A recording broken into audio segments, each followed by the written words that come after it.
Be real. I just say, you know what, you're going to come out here, you're going to eat 1,000 flies. That's it. Basic, straightforward, there's thousands of flies. It's 56 degrees. Bring your water. But I'm telling you, get ready for the flies. Stay hydrated. I'm not telling you it's shit because it's 56 degrees. I'm telling you, bring your water, man. You're going to need water. Get a good jug. Trying to be as positive as possible. It's going to be like, because I don't wear a fly net and the other guys do, and they're all hitting them and they're freaking out. And for some reason, I've got this patience. I don't care. I can just sit there and they are just boom. And I get off on other people that think they're like, how are you doing? And I'm just like, I'm all good. The tool that hangs off a wire that goes into the ground is an electronic system that's talking to an onboard system, which is live as well. So that has to send signals back and forth along the wire. And the wire can be 600 meters long. So you've got data going through that wire. It's trying to run a system. It's trying to boot it up. There's about 50 things that are running all at once. And once all that's in harmony and sync, then it runs and then we're off and racing. So when it's going, let the good times roll. Welcome to the Beers with a Miner podcast. My name is Mad Mumsy and I've been driving the huge dump trucks in Australian open cut mines for over 10 years now. I wish I had $1 for everyone who said to me, how does a little thing like you drive those big trucks? You must be rich. How do I get a job doing that? My mining friends are asked these questions all the time too. This is what started the Mad Mumsy journey to share stories and tips from living a mining lifestyle and to let others know what it's really like. Tune in each episode as I sit down for a relaxed chat, usually over a few beers, with a fellow miner. Women and blokes with various experience, roles and opinions share their lessons and stories with you. Not everyone is cut out to be a miner, but why not? What does it take to thrive and survive in this industry? Now, let's dig in. Get it? Dig? Mining? Crack me up. Hello and welcome to episode 89 of Beers with Miner podcast. My name is Mad Mumsy and this is a happy hour episode that goes for a long time. It's more like a Sunday session. I had so much fun speaking with Mitch, who you are about to meet. I will keep this short because, as I said, we're going long. But Mitch is passionate to help people new to mining or those thinking about it, just like I do. He's also kind of the opposite of me. I'm so rah-rah most of the time, as you would know. However, he's quite calm and just has this very easy listening voice and persona about him. And I hope you enjoy this as much as I do. We met on TikTok, which is the new way, right?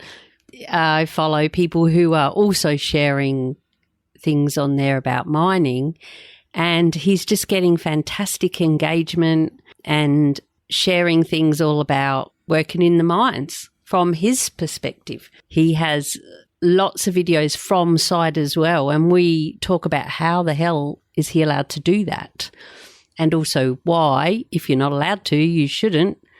We cover that many things that I need to shut up and just let you listen. It's amazing. It's great. He's funny and insightful and just a bloody legend, He's over in WA. I'm in Queensland, so there's lots of those sort of differences as well. And he's also going to start helping me out in my mining online school that I have, especially inside the Start Date program. So it's called Got a Start Date Now What? And if you head to mining.teachable.com, you can see all my resources on there that will help you know more about mining before you even start. And that way you're more likely to stay and succeed because you know what you're in for. Or at least know, you know what, mining isn't for me after all. So I'm not going to quit my job and move to a mining town in the hope that it will work. We want you to know what it's really like, and he's keen to jump inside the course with me for my very special peeps, and hopefully I can see you in there as well. All right, I am going to shut up and get this party started. I hope you enjoy it. I know you will. Okay, cheers. Let's dig in. Get it? Dig mining. I cracked me up. Hello and welcome to the Beers with a Miner podcast. I am Mad Mumsy and this is a happy hour episode where I finally get to chat with TikTok sensation Mitch from Mitch On Mining. By the time this goes live, I have already shared how freaking awesome you are in the intro to my listeners. Welcome to the podcast, Mitch. It took a while, but we finally got there, right? Yeah, here we are. That's it. 6 months later, I think. Yep. Every time we try and plan something always comes in. I mean, what does that? Just rectify the, solidify the FIFO lifestyle, doesn't it? I mean, that's it. Don't make plans. Exactly, because it can change, and it has done for so long. I'm like, is this even meant to happen? But yeah, I'm so excited. Here we are. We are online video chatting because you're over in WA and I'm here in Queensland.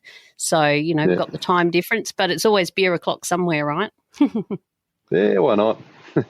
Yeah.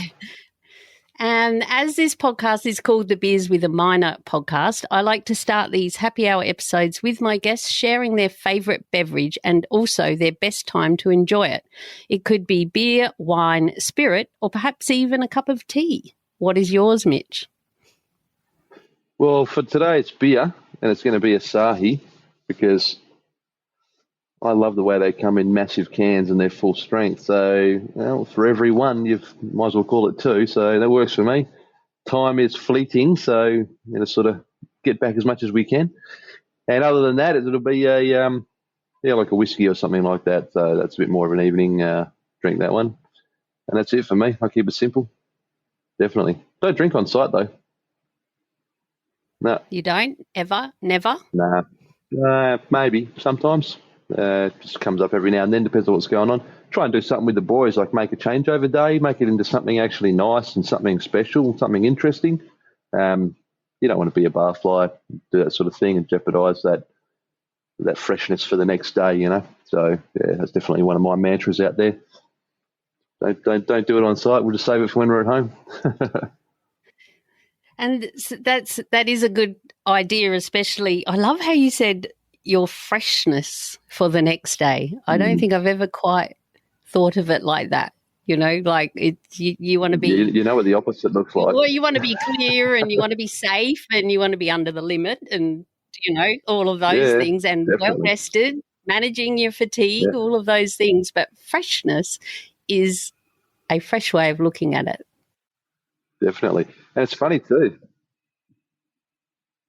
Sorry, because with my sites, like it's nothing like the other ones where they're having a breathalyzer in the mornings and things like that, and there's no open limits at my site.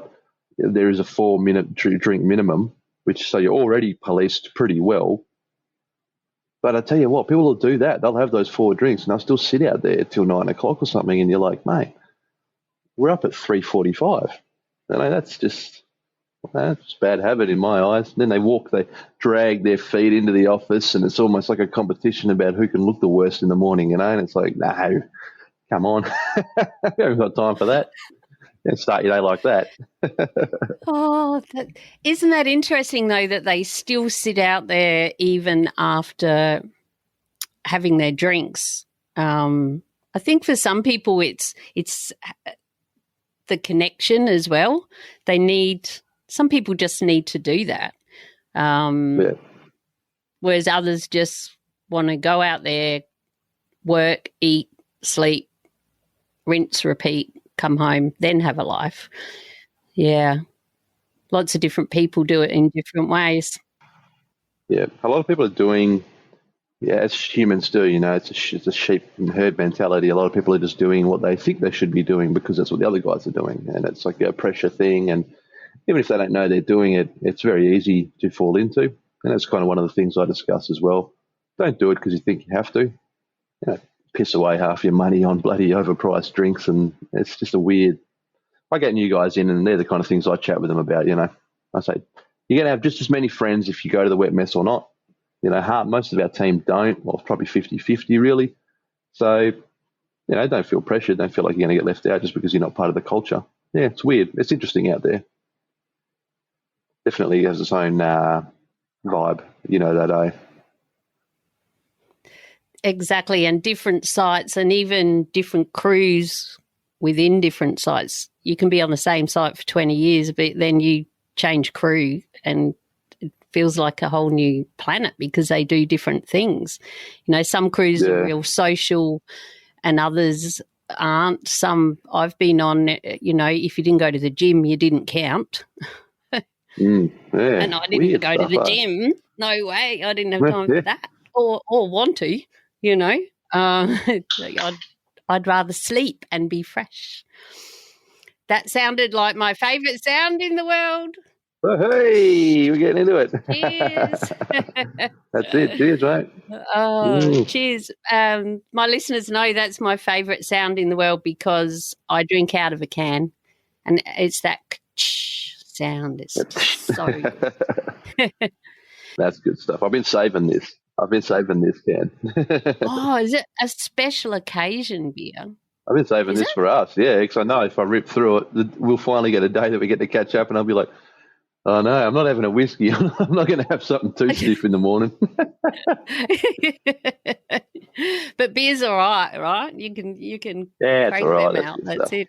Yeah. Good. Mouthwash.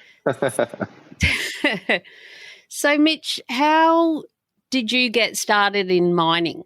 And also, what is it that you do? Let's just let our listeners know what area, vaguely, however precise you choose to feel you want to share.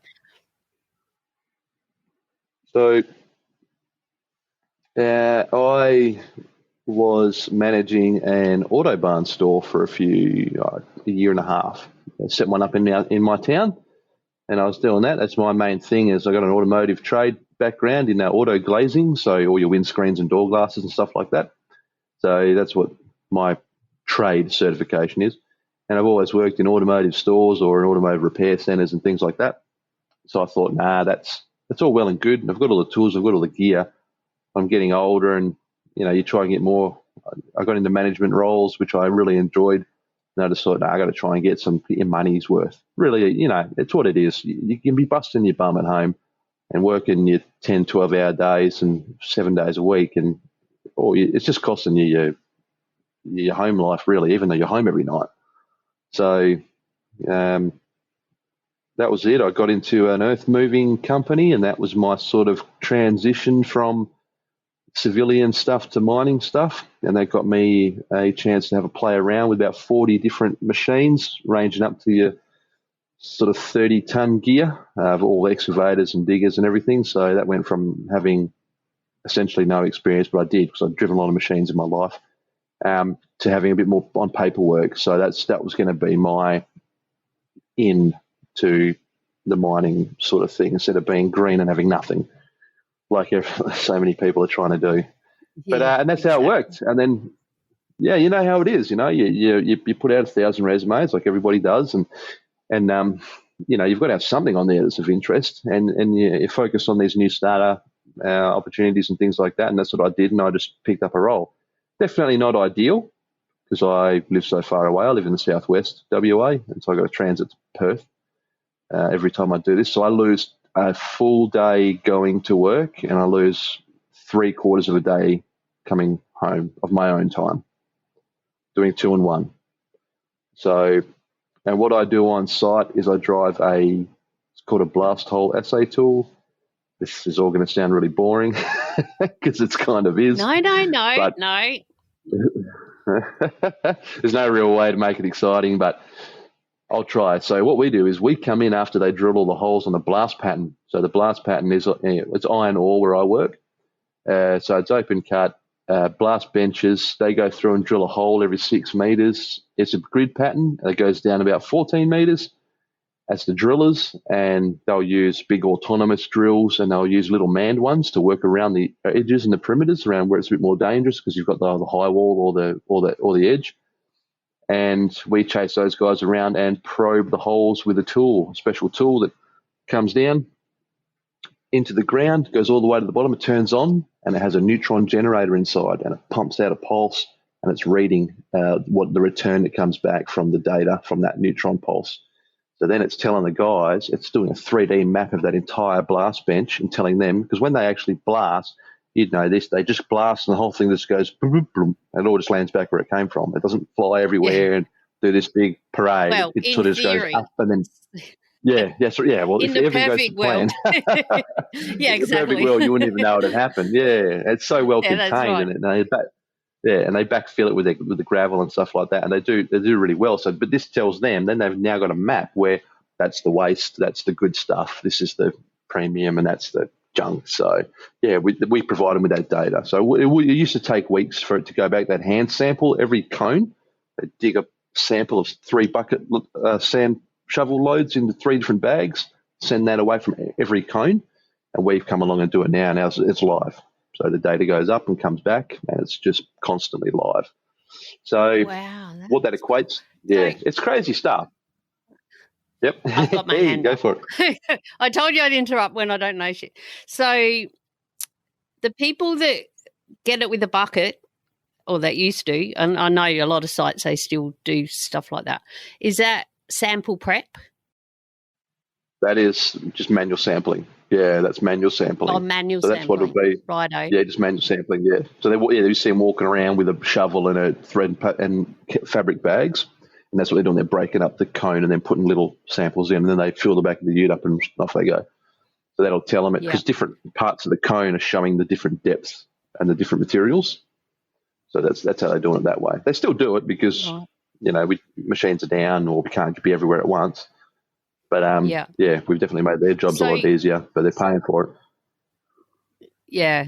Well, I bet. And so when is it like a truck that has mad mumsy brain. Yeah, boom. I'm visualizing like a boom that comes down with a drill sort of looking effort that goes into the hole with the magic thing on the bottom that takes the reading, and then it comes back up. Pretty much. Oh. Yeah, pretty much. Go me. It's a big arm. Yeah, it's a big arm. Arm. And that's the word, an arm. And the tools are 3.7 meters long. They're about that sort of diameter, like a big coffee mug, sort of big soup mug. And they're full of electronics. They've got fans and everything in them, and they've got a wire coming off the end. So it's actually called wireline logging. This stuff's been around forever. They do it all over the world, and they do all the remote holes as well. The RC holes that you do, all the remote stuff. They do all that as well for diamonds and water and all sorts of stuff. They do heaps of things. So ours is just blast holes. Is that like exploration drilling? Yep. Yeah, the exploration stuff. Yeah. So sometimes I go out and do that as well, which is really nice. So when one of our tools comes in, they've got a little crystal inside that's got a lifespan, and it's the magic that makes it all work. Whatever. Oh, crystals Everyone's got their own magic. Crystals are everything, right? Yeah, that's how it works. That's how. So when they're new, we got to calibrate them. So they go through a couple of thousand kilometers of like meters of holes that we're going to calibrate that information, and that's where we do our remote stuff and our calibration holes, which is nice. That's when I get to go and sit up in the ridges, and I'm overlooking the pits and overlooking the mine and just looking out to, just a beautiful area where I work. Because when you're in the pit, sometimes that's all you're looking at. It's the bloody wall of that thing for a month on. It's just, exactly. And that little bit of the sky. I remember driving down into the pit, and you'd be coming back up, and you're like, "Oh, it's going to piss down with rain soon. Woo-hoo, we'll be parking up." Or and not just that, but because you got to be careful. You got to plan. You don't want to be going up or down those ramps if it's going to open up and rain. You start doing pirouettes. Roundabout, it's not good. Do. And especially if you're the one not doing the pirouette and there's a truck doing one towards you, or and you're like in the grader or something. Reverse. What do you do? You can't, fucking get your shit together. But then you get to the top of the pit and it's like Simpson clouds. It's just when you're at the bottom of the pit and you look up, you just see that one little bit of grey hope, especially, if you have grey. Oh, my God. So You're yes, spot on, down though. in the But bottom of see, we have panic mode when we get that. So we, as cool as it is and as nice as it is, like, I mean, it's amazing. People wouldn't believe it, but those patterns, those blast patterns, say you're at a bottom one and it's, say you're 8 benches down or 12 benches down. So each bench is going to be about 14 meters because that's your depth. And then it's when, if people can visualize when they look at an open cut mine, they're looking up at the walls and they can see the line that looks like a road. And then the next one is another road. They call them benches. As you know, they would have been access ramps at some stage as well. When it rains enough, the pattern that you're on, the bench you're on, will flood so bad that every single one of those 14-meter holes is flooded. And you got to imagine how much water that is. But you got to remember too, we're already below water level. So the pumps are pumping water out of the earth to keep us dry. We don't even see it. Everything's so bone dry, you wouldn't believe that you've already gone past water level. It's mind-boggling stuff, isn't it? Really. It is. It is. Yeah. And I operated water cuts for a long time, and they're always moving the fill point around because they need to get that water and it's got to get out of the pit, especially either after rain or just because. And because we're going deeper and they got to pump that water, they have to keep moving. That body of water has to keep moving when they're down. Or if they do creek diversions and stuff, that gets pretty wild when they're doing that. Yeah, or even just the dewatering guys, like, they're pumping water up the sides of mountain faces, and you're like, the pumps that push that water, you're like, how does all this, it's just the first, if you had to talk to me after the first 3 months even, for the first 6 months, I'd still be just mind-boggled, and I'm a very mechanically minded person, and so I know what I'm looking at most of the time. It's not like, I don't look over things and be like, oh, wow, it's a hole in the ground. I'm looking at it going, wow, man, like, look at those pumps. Look at what makes them run. Look at those machines. Look at those roads. And we're escorting each other in and out, and we're just, when you drive on a haul road, we can drive 4 abreast in our trucks, and we're on one side of the haul road. We're on the northbound, and we could be 4 abreast and still have an LV come whipping past us. People don't understand how wide a haul truck is. Like, it's just a house driving down there. I live in a 2-story house, and I reckon the haul truck would have a bigger footprint than my house. And people do not believe it until you're staring down the barrel of it. And then it all sort of sinks in a little bit, Yeah. Or until you have to drive one, you're like, oh, fuck, what? Yeah, I was in one of the water trucks. I remember being in at one band camp, and the real miner was there, and he's underground, and his workmates we were all having tea together at camp, and they were saying, so how wide is your truck? How big is it? And I'm like, I don't know, big. So they're big, and these were 797s, so they're like the biggest at the time. And so they said, well, from the Bay Marie, the counter where you get your food, to where we're sitting, how far? I'm like, oh, well, I'm past that. They're like, what? I'm like, yeah. Anyway, that day or the next day, because I really couldn't decide. I didn't know. And I don't know me all that very well. And, so I stepped out. So I stepped it out the next day. I was on a 797, and I stepped out, Mad Mumsy steps, and I've only got little legs, but it's about 1 metre. And it was 12 and a bit. And they were big Mad Mumsy steps. And that was just the bits that I could walk on. So then there's a couple extra bits outside that. And when I don't know if I've spoken about this on the podcast, but when I went back to the mess that night, and the real miner's got his tea, he's gone to the table, and I've got my tea, and I stepped it out and went way past where I said to them I thought it was. I'm like, that can't be right. So I went back and did it again. And he's sitting there just so embarrassed, like, what the fuck are you doing? What are you doing? I said, no. And then when I told him, they're like, you're shitting me. I said, yeah, and it would be wider than that, because that's just a bit I could walk on, because there's handrails and so they are very wide, and that's what they're like. They're like a house, and they're high up as well. Yeah, yeah. And like you see the numbers on the side, and that's the weight scale. It's in tons, and you're just like, wow, those numbers. Those numbers don't. It's not real. Like it doesn't make any sense that that's a real thing. But it's just. Yeah. I know. I still enjoy it. I like it in the. It's not too bad in the pit because when they're working on the next bench, you kind of just because I go from one hole, and it takes me about 10 minutes to log a hole. So that's So I finish logging a hole, and then I finish logging the next hole. That'd be about 10 minutes. So you've got your log, you're down, you're up, you're driving. I've got stabilizer legs that fold up, and then my truck's ready to drive forward. I drive forward, stop, my legs go back down again. The tool goes to vertical, and then when everything's happy, it drops it down the hole, and then it logs it in the hole, and then it comes back. So that's about 10 minutes. We call it 10 minutes. We can do it in down to about 7 if you want to be a superstar and drive the truck into the ground.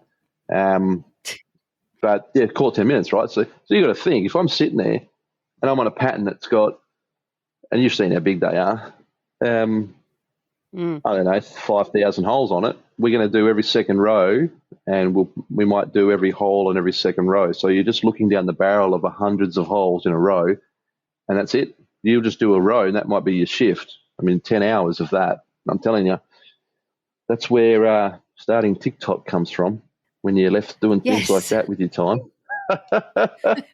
And you're sitting there thinking, mate, surely I could be helping someone in the world somehow, some way, with what I know right now. Instead of just sitting here staring out the window, surely there's something I could be doing for somebody. I know it's my job, but, I've got a helping mentality and a helpful nature. So just sitting there being a production worker that's just connecting the dots, putting the screw on the nut and then doing the next one 1,000 times. That's just, I was told this job was going to be rocket science. They've sold it to me as like, oh yeah, they're semi-autonomous and it's going to be so, it's going to be amazing. It'll take you a few months to get the hang of it, and 6 months and you'll be there. And once you know how it works, that's the end of it. You just got to wait for things to break, then you can fix them, and that's what you do. That's the only difference you have in your day. So I've got 7 monitors on me at all times, 7 monitors running all the gear that's in the truck, and every one of them you got to keep an eye on. They can be up to 9 monitors if you've got a few other things set up as well. So yeah, it's interesting. Cool. And 3 radios. Oh. You got 2 Tetras and a UHF.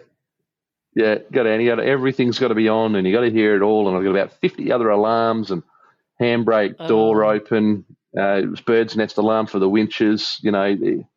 Too fast, too slow, too hot, too cold. It's just there's an alarm for every alarm as well. And you go alarm blind.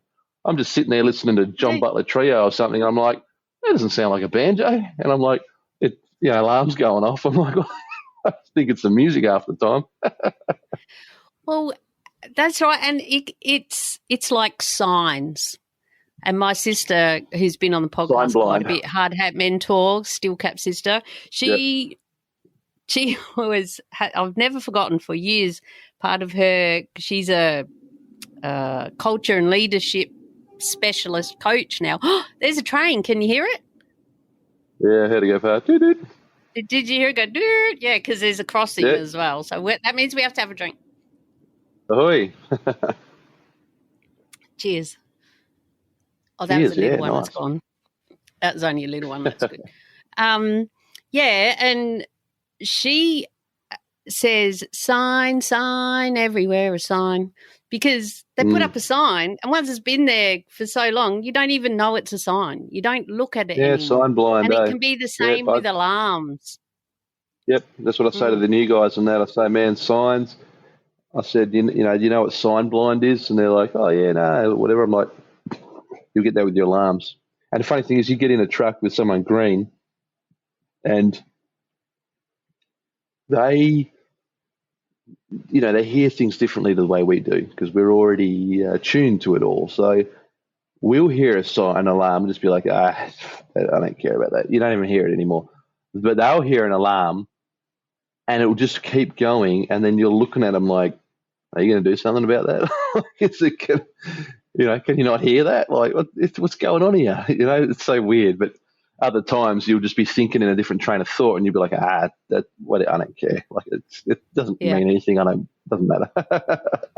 So they have to know which alarm is one to care about, and it's the same. Which is the real one. That's right. Even driving a truck, cat trucks especially. It's all right. Just okay it out. But there's some that don't just okay it out, won't go away, and you might just kill the truck, or it might catch fire. Yeah, you need to know which ones freaking count. You know, you have to know that. Yeah, I've had that. Yeah, I've had the right one going off, and you sit, and then you smell the smoke, and you're like, oh shit, I know that. I know what that means. Yeah, I know what that means exactly. And it can be the same with the two-way, especially when you're new and you're in with a trainer, or when you get to a point where you're the trainer, like you're saying, and you can't understand anyone because you're not used to listening to two ways. And what did they say? And the trainer will be talking away, or you're doing it yourself once you understand. You're talking away, and then all of a sudden you go, hang on a minute, that's us. And they're like, what? Yeah. And that's what number. I say. Yeah. You've got to tune into your circuit, your digger driver, your dozer driver, your supervisor, your truck number, what the hell is, what's happening on your ramp, all of that needs to be in your radar. The rest of it can be bullshit. Stinking drillers coming down on the pattern. Yeah, come on in, Yeah, because sometimes it gets really busy on the radios, and it gets full chat. Like the drill and blast guys, I mean, they just chat away the whole time because we're on the same channel as them. It depends on who owns the pattern, because whatever time of frame that the pattern's in, if it's drill still on there, it's drill and blast, but then it's going to be us, geoscience, and then it's going to go to blast, and then that's going to be it. So, but they can be still drilling it while we're on there, and then the drillers can finish, and then the loading can happen while we're on there too. If we start logging from one end where the driller started, then blast will come in and start loading. So, and then you got autonomous zones which have got their own radios, and then you're trying to organise stuff because we need escorts and things, and people are just on there talking just shit. Sometimes you're just like, man, we've got 3 radios and you still can't hear what the hell's going on.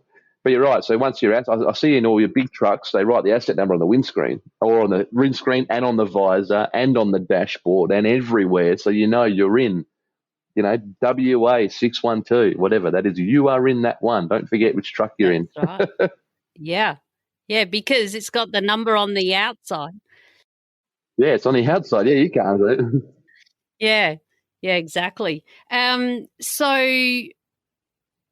yeah, you're separate to drill and blast and the shot firers and all that. You're your own little, what did you call yourself? Geoscience department. So geoscience are the guys that do they come and do the QA QCs on the holes and everything. They come and check the data after it's been drilled. The other drills, the guys that do the remote stuff and all that, they are with us as well. Those drill teams, where they have those mobile drills, the big drill trucks that they go and set up and they drill the holes. Those guys are part of geoscience. And they'll just do, so they just do like, I haven't seen them as much in coal up here as I have in gold, where there'd be like these little cool drills and they'd go and pop a big oversize that fell off the high wall and it's on the ramp or something that they couldn't load into a truck, or just one of the walls has fallen in, and so they're going to go and do a bit of an area around there. It hasn't been blasted, they'll blast it. So they can go up on an angle and everything into the walls. Those, what did you call them? The pit vipers are the ones that are the autonomous. They run on the blast pad only. So they're the ones that are autonomous. They run from Perth. The little D65s are the manned ones, and they work on contour, so around the edges of the pattern where it might be slopey and stuff, and they work around that, and they are the manned ones. And then there's other drills that go out and do your diamond drilling and stuff like that. They are a truck with a big boom that will come up on the back, and that's like a portable drill rig. And then there's other rock commanders, which are they look like an excavator, like a like a 30-ton excavator, but instead of having a bucket on the end, they've got a full drill rig head on the end, so they can drill at any angle they want. So they're pretty cool as well. And I think that's what I'm thinking. But yeah, they all go all over the place. And I mean, if you ever look up the side of a hill face and it looks like an ant colony, the little tracks and the little pads that are everywhere all over the side, kind of looks like a little ant thing, like tracks and that. That's what they've done. They go up and they do a little pad, and then they go and drill there, and then they move up a little bit further and drill, and it's just all exploration. And that stuff's really cool to get into. Yeah, but scary though. I go up there, log a hole. Yeah, it's steep stuff. Like some of those guys, they've got to make sure there's enough diesel in their tank when they're driving up and down those things, because otherwise, if the diesel gets starved for the pickup in the tank, they'll die on the hill, and the truck will be stuck there. They're massive eight-wheel drive Tetras and Tatras or Tartars or something like that. These big military-looking trucks. They use them, and they're cool. Yeah, it's just crazy stuff. It's just crazy stuff. So the service car wouldn't be able to get up there to fuel them up if they ran out, would they? They do though, yeah, they do, but they just got to make sure you just got to be prepared before you make the climb, because if it goes to shit halfway up, you're kind of, some steep terrain. Yeah, even for me and my little truck. So mine's a what I was going to ask you about your truck. Yeah, so it's like a canter, like a Mitsubishi canter. You imagine one of those little kind of sort of delivery trucks, but just with this huge boom and everything on the back. Yeah, and they pack up pretty tight, but. They've been converted to automatics, so that way the computer can shut down the drivetrain, so they don't drop. You can't drive it while the tool's in the ground. So they used to be manuals, now they're automatics. That's a good idea. I mean, there's 20 different systems in them that they're all confusing each other at all times. So you've got to be the guy in the middle. It's like the Men in Black movie where there's the little man inside the guy, and he's just pulling the levers and all the little alien, and he's doing all of that. It's kind of what I do. I'm the little alien inside the truck pulling all the levers and pushing all the buttons. Oh my God. On the outside, it looks like it does it all by itself. Oh. You got some little weirdo hobbit guy in there just pushing all the buttons. That's me. Oh, well, that's you. Oh, yeah, oh, that's gold. Yeah, and we're all over 6 foot, so we just... Yeah, you're big weirdo hobbits, not little ones. Yeah, big. We're like a rugby team, eh? So we're 3 teams of 3 in my team. We're the biggest guys there, and when we walk through the office, like, we look like we're coming for you. Like, it's so, and I'm the smallest guy out of the 2 guys I work with, and it's so funny because some of the guys are just like, man, when we see you coming, we don't know what's going to happen. we're just having a laugh. Like, we don't care, man. We just struggle to fit in our trucks. You know, they're not really designed for us. Yeah, it's funny. Yeah. So when you said about how they had to change from manual to automatic so they couldn't drive off, is that clearly because some people were driving off with the thing in the ground? And that would be expensive. Yeah, so there's 2 stabiliser legs that come down, and they just deploy and push down at the back of the truck, so the wheels don't really have drive anymore. So they go down and they self-level, and then the whole thing's level, and then they activate the tool on the ground. But accidents do happen, as we all know. If it can go wrong, it will go wrong. If someone can do it, someone will do it. So I'll let your imagination take that one as far as you want to. I'm sure around the world it's happened.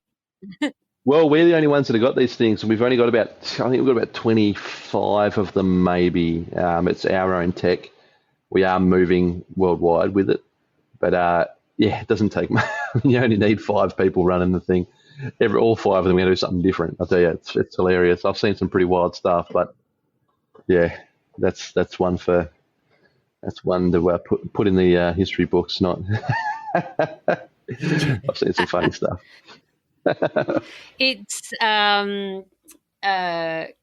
like in the dump trucks, well, all machines on site, if you go to fuel up and trucks drive off still with the hose attached, and that gets messy. Especially the big ones, because they're that big lock coupler. Oh, yeah, disaster. Yeah. And the amount of times you're trying to get the Wiggins fitting onto the refill point in a truck, and half of them are all bent, and because they've been damaged that many times and you can't do it. Yeah. Left on the ground, they get ran over. Yeah, no, I mean the bit on the truck. The bit on the truck gets damaged, as well as the Wiggins in the You're just like, how? I mean, it'd be harder to wreck it than it would just to not. You know, who does this stuff? Eh? It's the fairies, and the funny thing is, it's the rocks. It's a big rock, did it? yeah. But what are they doing that close to it all the time? Eh? It's like things happen. It's the weirdest place working out there, and this is, I don't want to give the wrong impression here, but accountability is such a strange thing. It's like there's massive accountability for certain things, but zero for others. You know, I've never worked anywhere where you can have a bingle and they're more worried about you emotionally than they are about how you got there in the first place. You know what I mean? Like, it's really strange, eh? Like, I've had a couple of incidences on site. And the main thing has been like, oh, you all right? Do you need to go and have a rest? This is just from, you reverse over a stop sign or something stupid. Nothing. You just nothing. It just, you bingle a sign, you bingle the truck. It's just a bit of a scratch. It's a touch up. No big deal. And I'm just like, nah, that's cool, man. Let's just get it fixed and move on. We'll go through the process of what we need to. It's obviously an incident on site. And they're so worried about your emotions and how you feel and if you're going to be okay. And I'm just like, man, I don't mean to sound rude, but I don't care about this. I'm happy to just move forward. Let's do what we have to do. I care that something got damaged, but I'm not gonna get upset about it or anything that I did it. But they're dealing with people of such a vast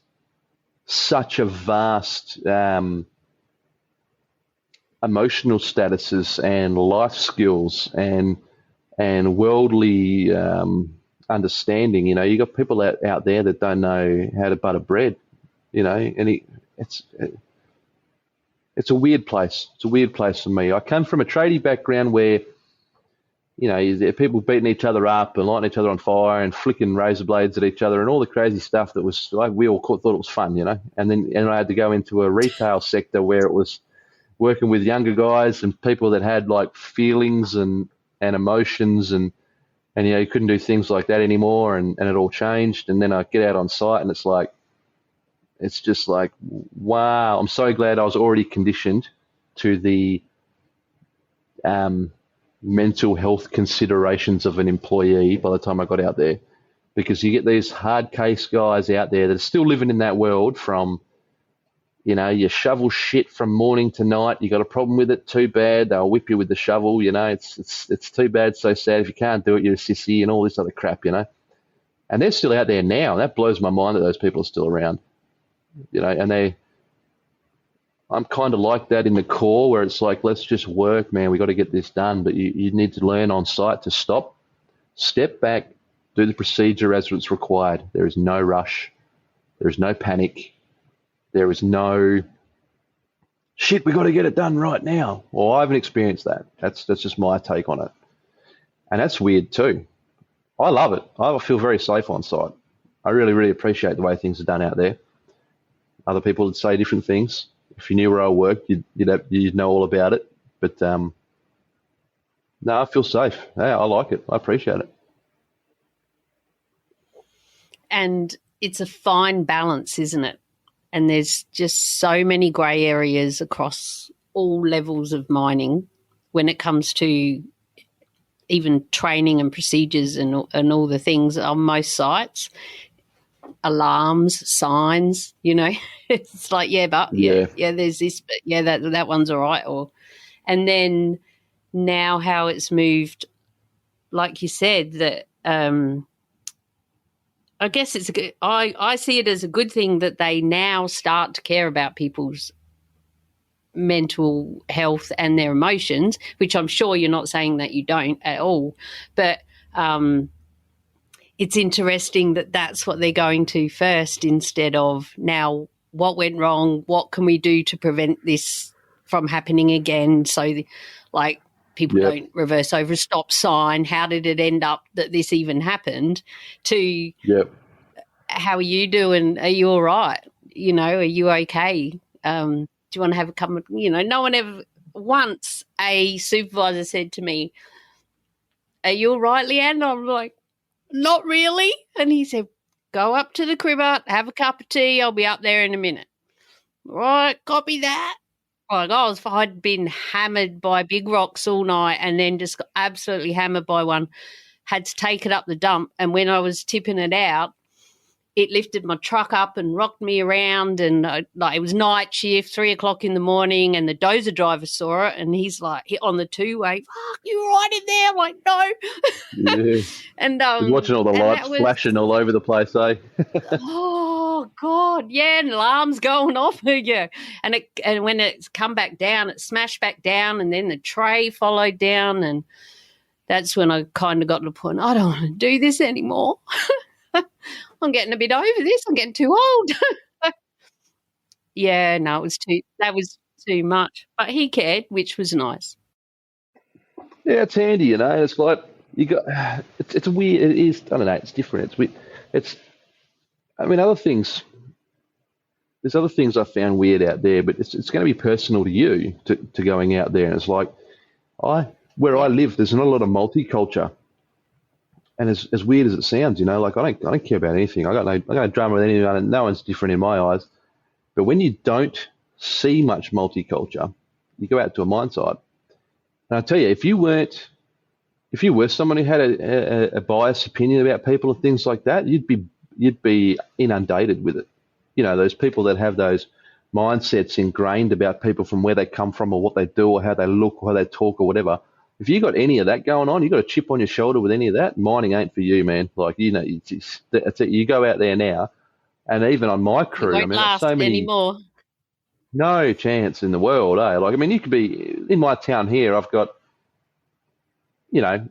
people who run certain restaurants or whatever. That's it. You got that culture running that sort of thing, that culture doing that sort of thing, and that's it. Not nowhere in the street, in the areas or anything like Perth. We've got certain areas where everyone lives there and everyone lives there and all that sort of stuff. That's just sort of segregation. There's just nothing like that here. And when I went away, even just at the airport, my first time, I'm sitting there, I'm like, wow, there is people from every part of the world, and we're all heading to the same place.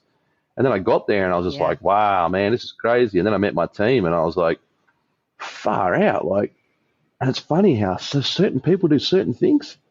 You find there's they are drawn to those kind of roles, and it's really weird, eh?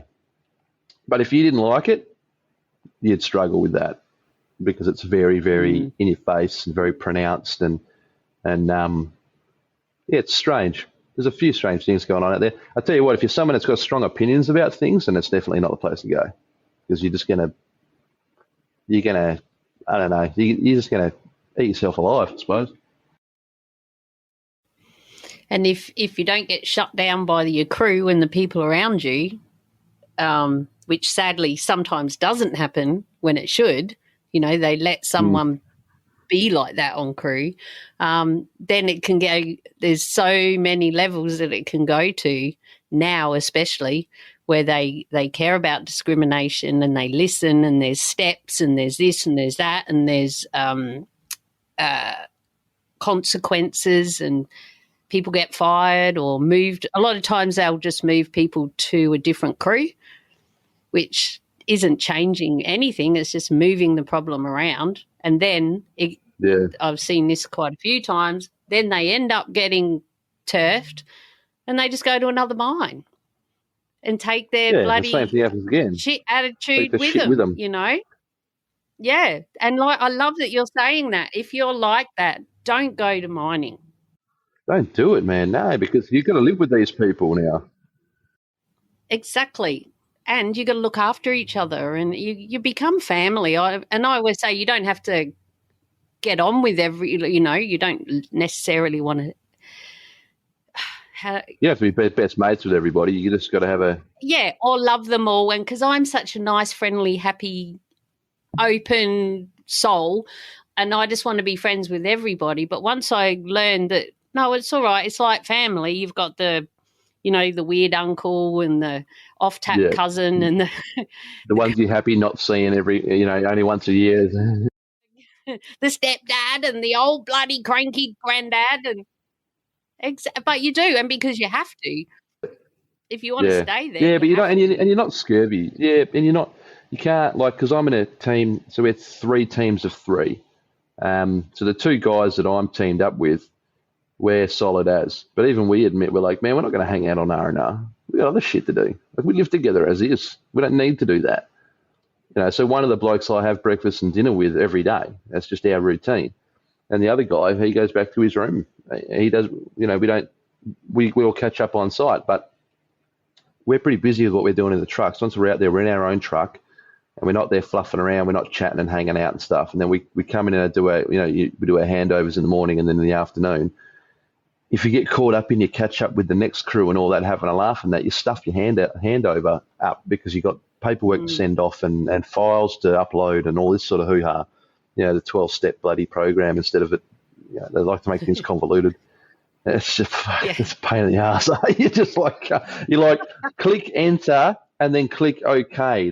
I want that to be how it works, right? Let's just click the button and fucking stun, not copy, join, cable, friggin' different programs, send, receive, refresh.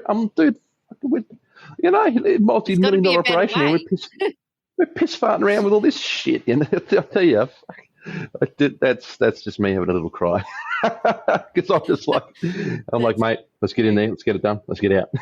But it's fun now. The teams are good, and my crew's cool, and we do a little, you do a little beef between each other, like me, I got my crew, right, my guys, they've got their crew, but I worked with everybody when I started. I went through the rounds with everybody, and wherever I'd ended up, I would have been, the same friendships as I have now with these guys. But we've got our team. There's the other guys have all got there, and they've all got their little cliques and their ways of doing things. But as a whole, you don't mess with us because we'll still look after each other as a business team. And then our department is the next thing. Like, don't mess with our department because then that includes the drillers, that includes these guys. And if you see a driller that's having a bad day, man, and you're in the mess, you're like, dude, get over here. It's really funny when we're in pre-starts and that, everyone's there kind of got their grumpy face on, it's like it's early, so no one's allowed to be happy and buzzy and all this shit. And it's all business, it's all tough guy shit, we're going to go out and save the day and be the, we're going to run that mine.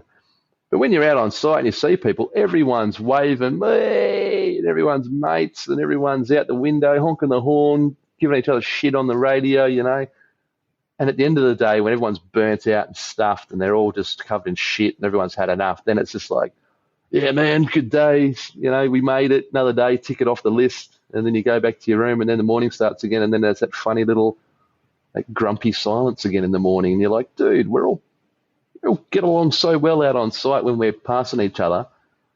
We could be a group of 100 comrades, like it's, I don't know, it's strange. Everyone's sort of, they segregate themselves, but as a team, we're a whole, and then as a department, we're a whole. At the end of the day, as a mine, we're a whole as well. It's us, it's still us versus everyone else. And if your mine is split, then you've got that weird shit going on. But I work in 2 mines. I work on 2 ends of a mine, 2 actually separate mines, but same place. And they bicker between each other, and you're like, what the man? The shit's all going to the same bloody port. It's all going to the same country, man. We're all doing the same shit. And there's so many levels of that, isn't there? There's like you say, the stuff that's good banter, and then there's the serious.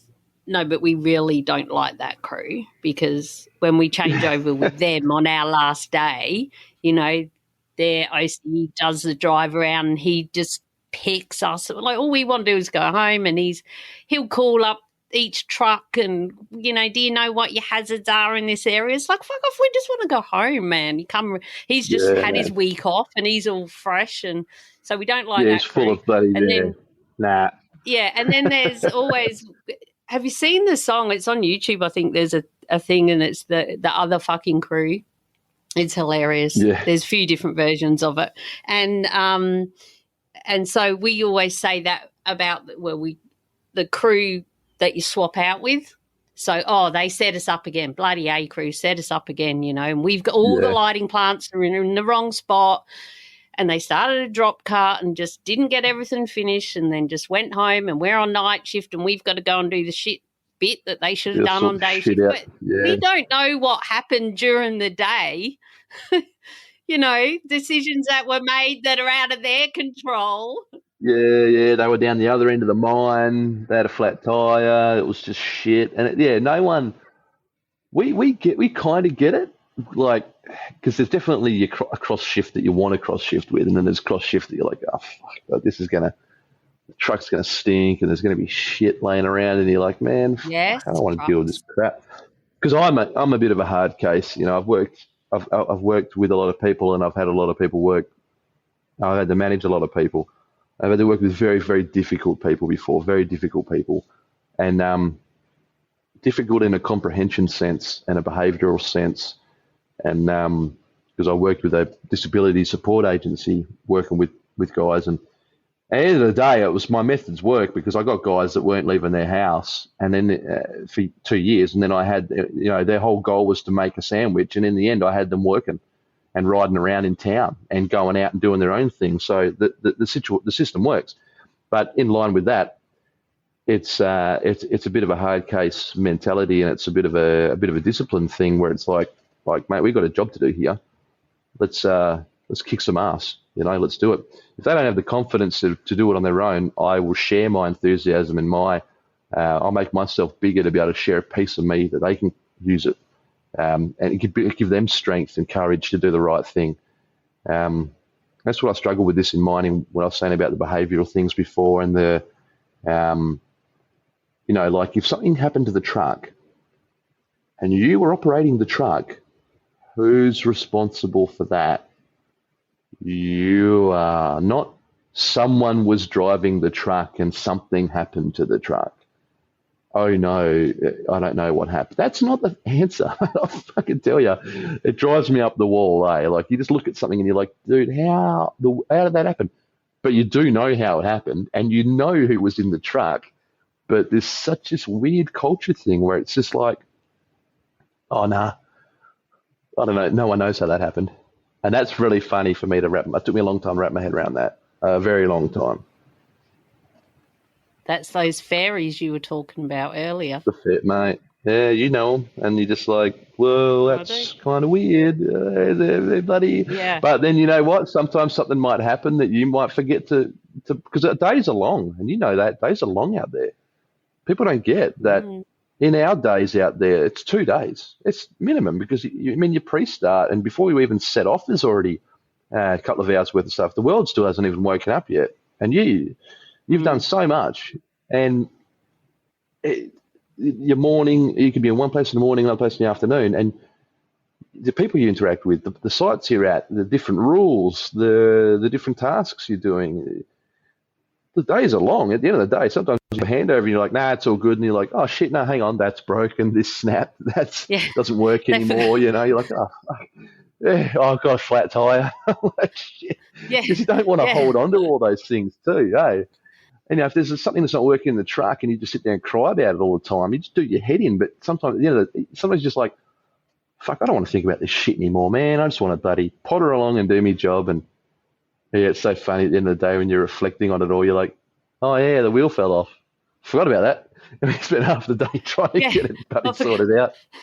Exactly. You're like, how did that happen? It's ludicrous. Yeah. And then, oh yeah, that's right. We forgot about there was that emergency and the we got stood down. A lot of other stuff happens outside of our sphere of control that, you know, we ain't got nothing to do. Oh, the weather or the this or the that. Yeah. Oh, yeah, definitely. Lightning warnings. Yeah. So because we've got that tool that goes in the ground, once lightning is approaching, we pack up. So because it takes our tool about 10, 15 minutes to pack the whole truck away ready to drive. So we cannot escape if something's happening now. If it's happening now, it's too late. We abort. So we bail, jump in with blast or whoever's around, and we just get taken away, and we leave the truck there just to let nature take its course. Yeah. So do they have someone who is responsible for tracking a storm to see how far away the lightning is and all of that? And because we have all of that, as well as sensors on the high walls and if walls are moving and shit. Alarms for that. Yeah, you've got all your cameras. Is anyone watching that alarm? That wall's moving. No one's telling us we have to move. Yeah, you see this little thing in the corner of your eye, and you look over and you're like, there's just debris, a little fluff of dust, and you're like, hang on, how much of that just moved? Like, but they know what they're doing. They're pretty good with that. So yeah, we got Weather Guard, which is an app. I mean, that's a public thing. I suppose anyone can have it, and it tracks lightning because you know what it's like in those environments. It's that dry lightning. You know, it's worse when there is no winter. I mean, the seasons are so funny out there, and that dry lightning is just there's so much charge in the air that it's. I mean, the best lightning storms you'll ever see in the Pilbara. Well, even out here in the Bowen Basin for the coal, where I've worked at some band camps, just being out on a mine site and you don't have the interference of buildings and most of the time trees or whatever, but when it comes to the sky, that is the best part. The sunrises, the sunsets, the storms, the moon, the stars. Yeah. You know, oh God, it really takes your breath away. You know, I remember being up on I was dumping up, we were on a high dump, the highest one in our pit at the time, a new one, and there was this amazing sunset over the whole pit. It was crazy, and I called the dozer driver up, and it was end of shift or towards the end, getting closer, you know, and I said, copy dozer 10? And he looked at me, knew it was me, and he goes, yeah, what do you want? I'll never forget. I said, have you seen the sky? And he goes, what? What are you talking about? I said, look at that. And he went, oh, my God. Yeah, it's pretty good, though. and he's looking at me doing these with his hands. He's like, you're an idiot. But, you know, you got to find those light moments out there because everyone, like you said before, everyone gets so freaking serious. I try to find some lightness, find some happiness, find some boots that you can just, you know, we're all got to be here. Let's at least try and enjoy it a little bit while we're there, you know. Like I remember a guy, Rusty, g'day Rusty, I know he listens. He sit next to me on the bus and we're having a chat, especially that first day back after you've been on break. You call it R&R, we more than often call it break. And so we're driving back in, and the closer we got to the pit, the more his body language. He'd slump in the chair in the bus and he'd go, oh, really? He'd actually say, I really don't want to be here. And, you know, how do I, you know, I'm here, mate. Don't drag me down as well. You know, I'm like, come on, Rusty, you'll be right. Once you get in your dozer, you'll be all right. I used to say, you go, oh, no, and then carry on. But God, yeah, it's funny, you know. If you get I don't know, it's a mind game, isn't it? It's like anything. But once you're there, I mean, like I like coming in the day before, and I take the early flight to get there so I can set my room up and get all my gear sorted and sit back and relax. My other crew come on the later flight because they're in Perth, so they're only 5 minutes away from the airport. But they come in a bit later. They don't have the time. I mean, I come in and I got washing to do, like, because I'd usually have probably my washing from my second week will be ready to go. And, you know, it might not sound that glamorous, but you don't have time to do anything. So on fly out day, you try and get out a little bit early, you go and wash the trucks up for the handover and everything, and then you bugger off at 8:20 in the morning. We fly from site to come home, and then, I get back to my place pretty late in the day, about 3 o'clock in the day then. But, yeah, the mindset, I think it's fine. When I get there, I'm like, man, you just got to go into that. You're at work now. Get your little camp, get your room set up, you get all your bits and pieces out, man. It's fun, eh? You can make your room, get your gadgets organised, get your routine ready. You know, how you're going to.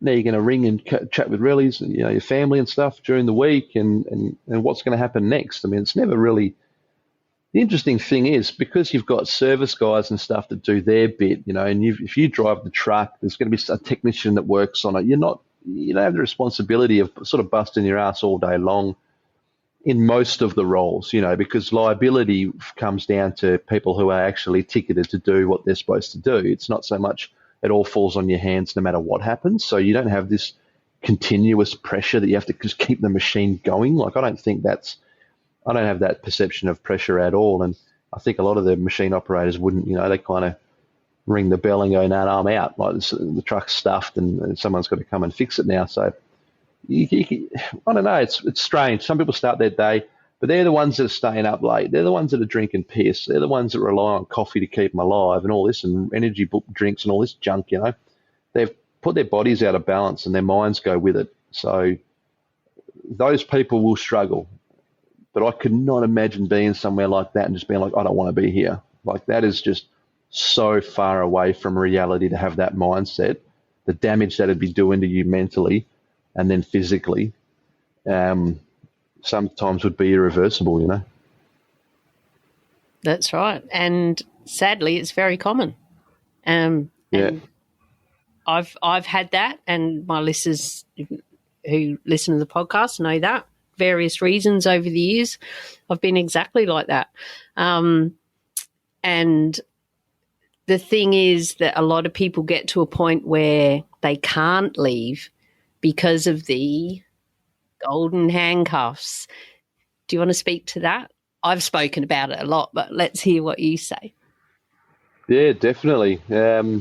My situation is pretty good. So, and I'm starting to share a little bit more about that with my TikTok audience, I do TikTok, Facebook, and YouTube and Instagram. I'm trying to sort of cover it all, so the opportunities there for people.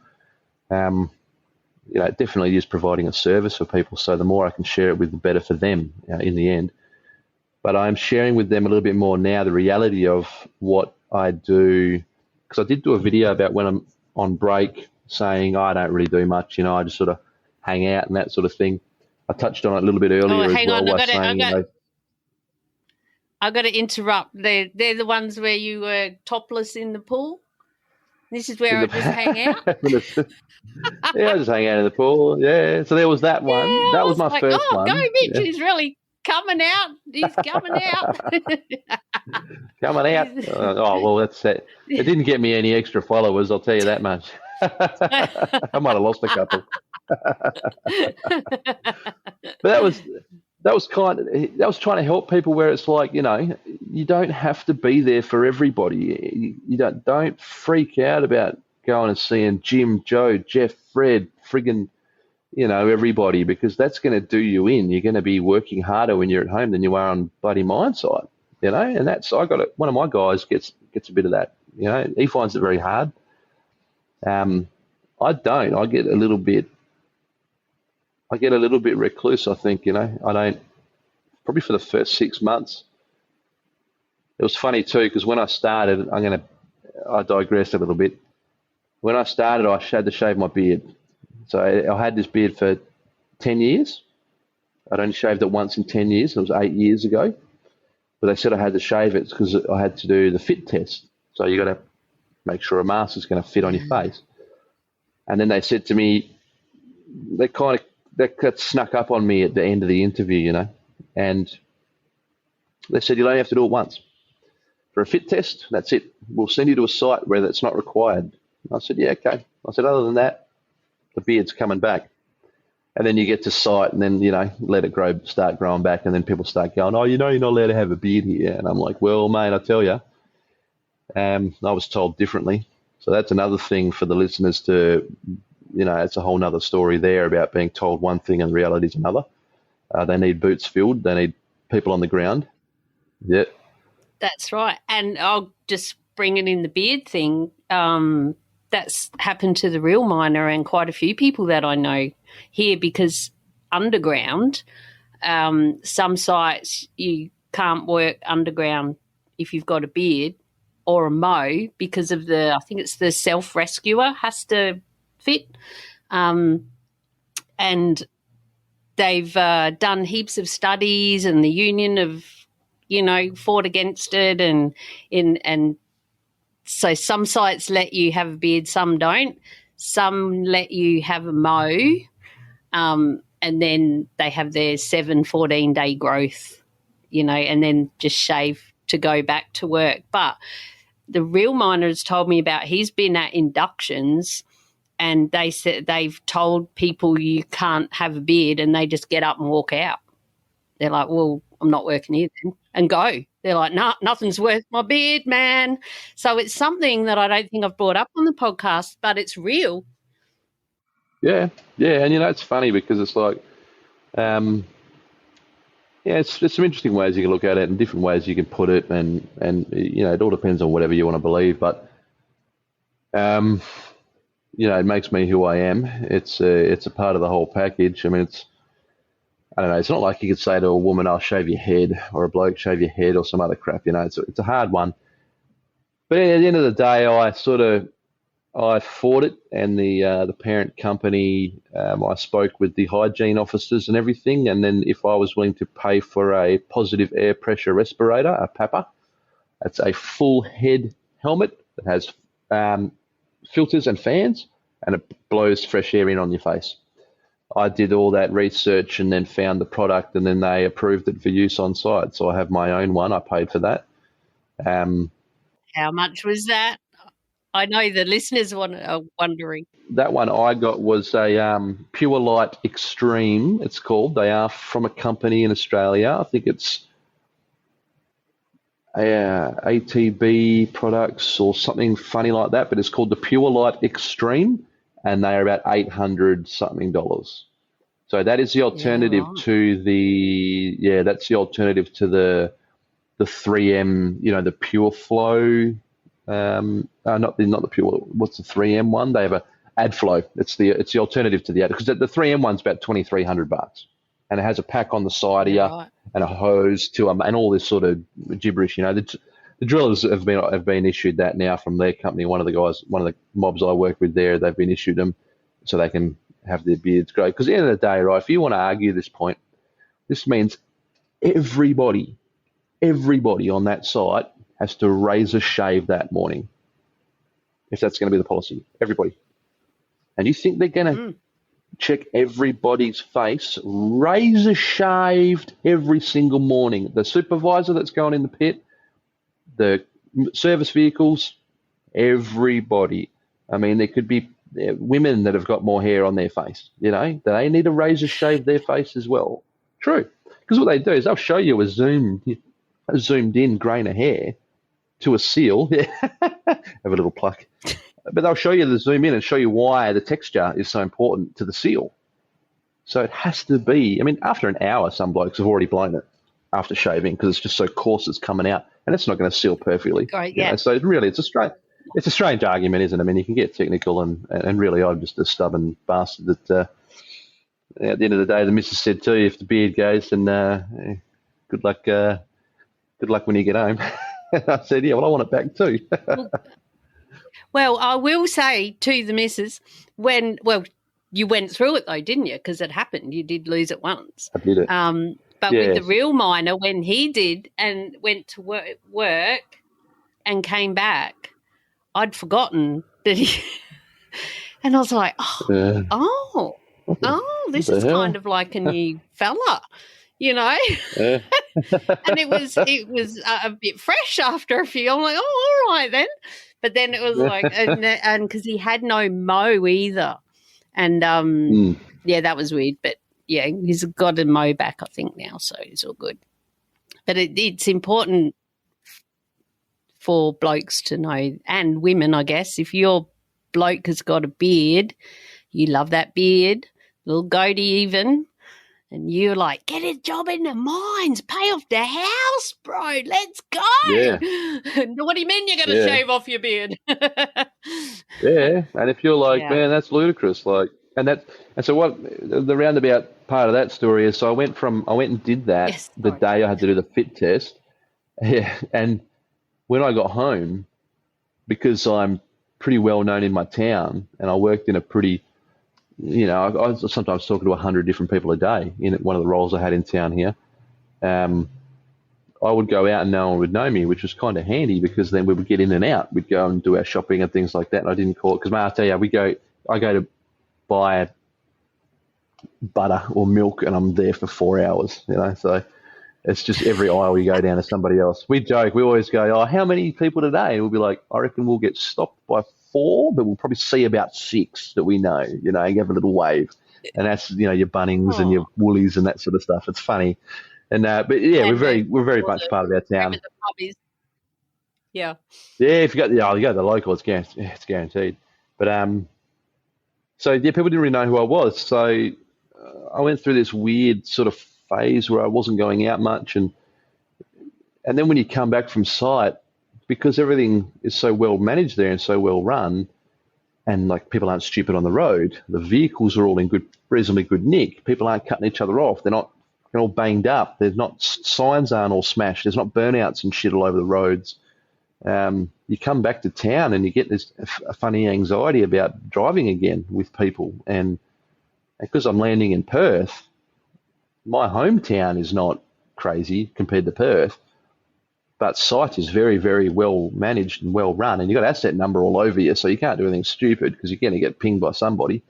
But the old code, oh, I didn't get the asset number. When you see someone come off the side of the road or lose half their shit, I didn't see the asset number. It'll happen so fast. See, I've never heard it. I've never heard it called an asset number. Yeah, we have a number on there. I don't know what sort of number it is, but what was the number? The light vehicle number or the truck number but asset number is new to me. That might be more Western Australian, maybe. Yeah, and because even all the water tanks on site have an asset number because they've got so much water. The fuel tanks, everything. It's bonkers, eh? And even to show how extreme things are out there, they have dive crews come out from Perth to inspect water tanks. They're that big. Dive. You're out on a mine site and there's guys walking around scuba gear, and you're like, what is this? This just doesn't make any sense. Big truck with, Perth Diving Academy on the side, and you're like, dude, what the hell is that truck doing here, eh? And then you're like, oh, they're going to check the tanks, and you're like, wow, and to see million litres of fuel sitting there in 4 200,000 litre tanks. 1 million litres of fuel, and you're like, that's just one of a dozen depots here, and you're just like, this is just ludicrous the way things work, But yeah, so everything's big. It's just big and crazy. Yeah, it's big and crazy. But again, it's safe and it's comfortable. Yeah. And so I'd come home and I'd feel weird, so I wouldn't really get out of the house much. I'd find it a little bit daunting. So my car kind of sat there and went to shit a little bit. So the spiders took over with that. And then that's why I tried to share that sort of video to go, I don't really do much, but I do have the boys over because I got my Barbie area, and I'll have them over one out of maybe 3 R&Rs or something. I tried to make it more, but then the time comes you just can't be bothered with it. So I'm not that social to begin with. But yeah, so the R&R thing is... Right. So hold that. I need to talk to you about your barbecues because I watched that. I was like, oh, that's cool. That's cool. Yeah. Oh, he's got a smoker. Oh, he's got that. Oh, and he's got that thing up there and on top of the... it was like all these different varieties of barbecues and Webbers and smokers, and I can't remember what else. I was, I don't mind a barbie myself, but I was blown away. I watched that one twice, so there's 2 watches on. I'll take all the views I can get.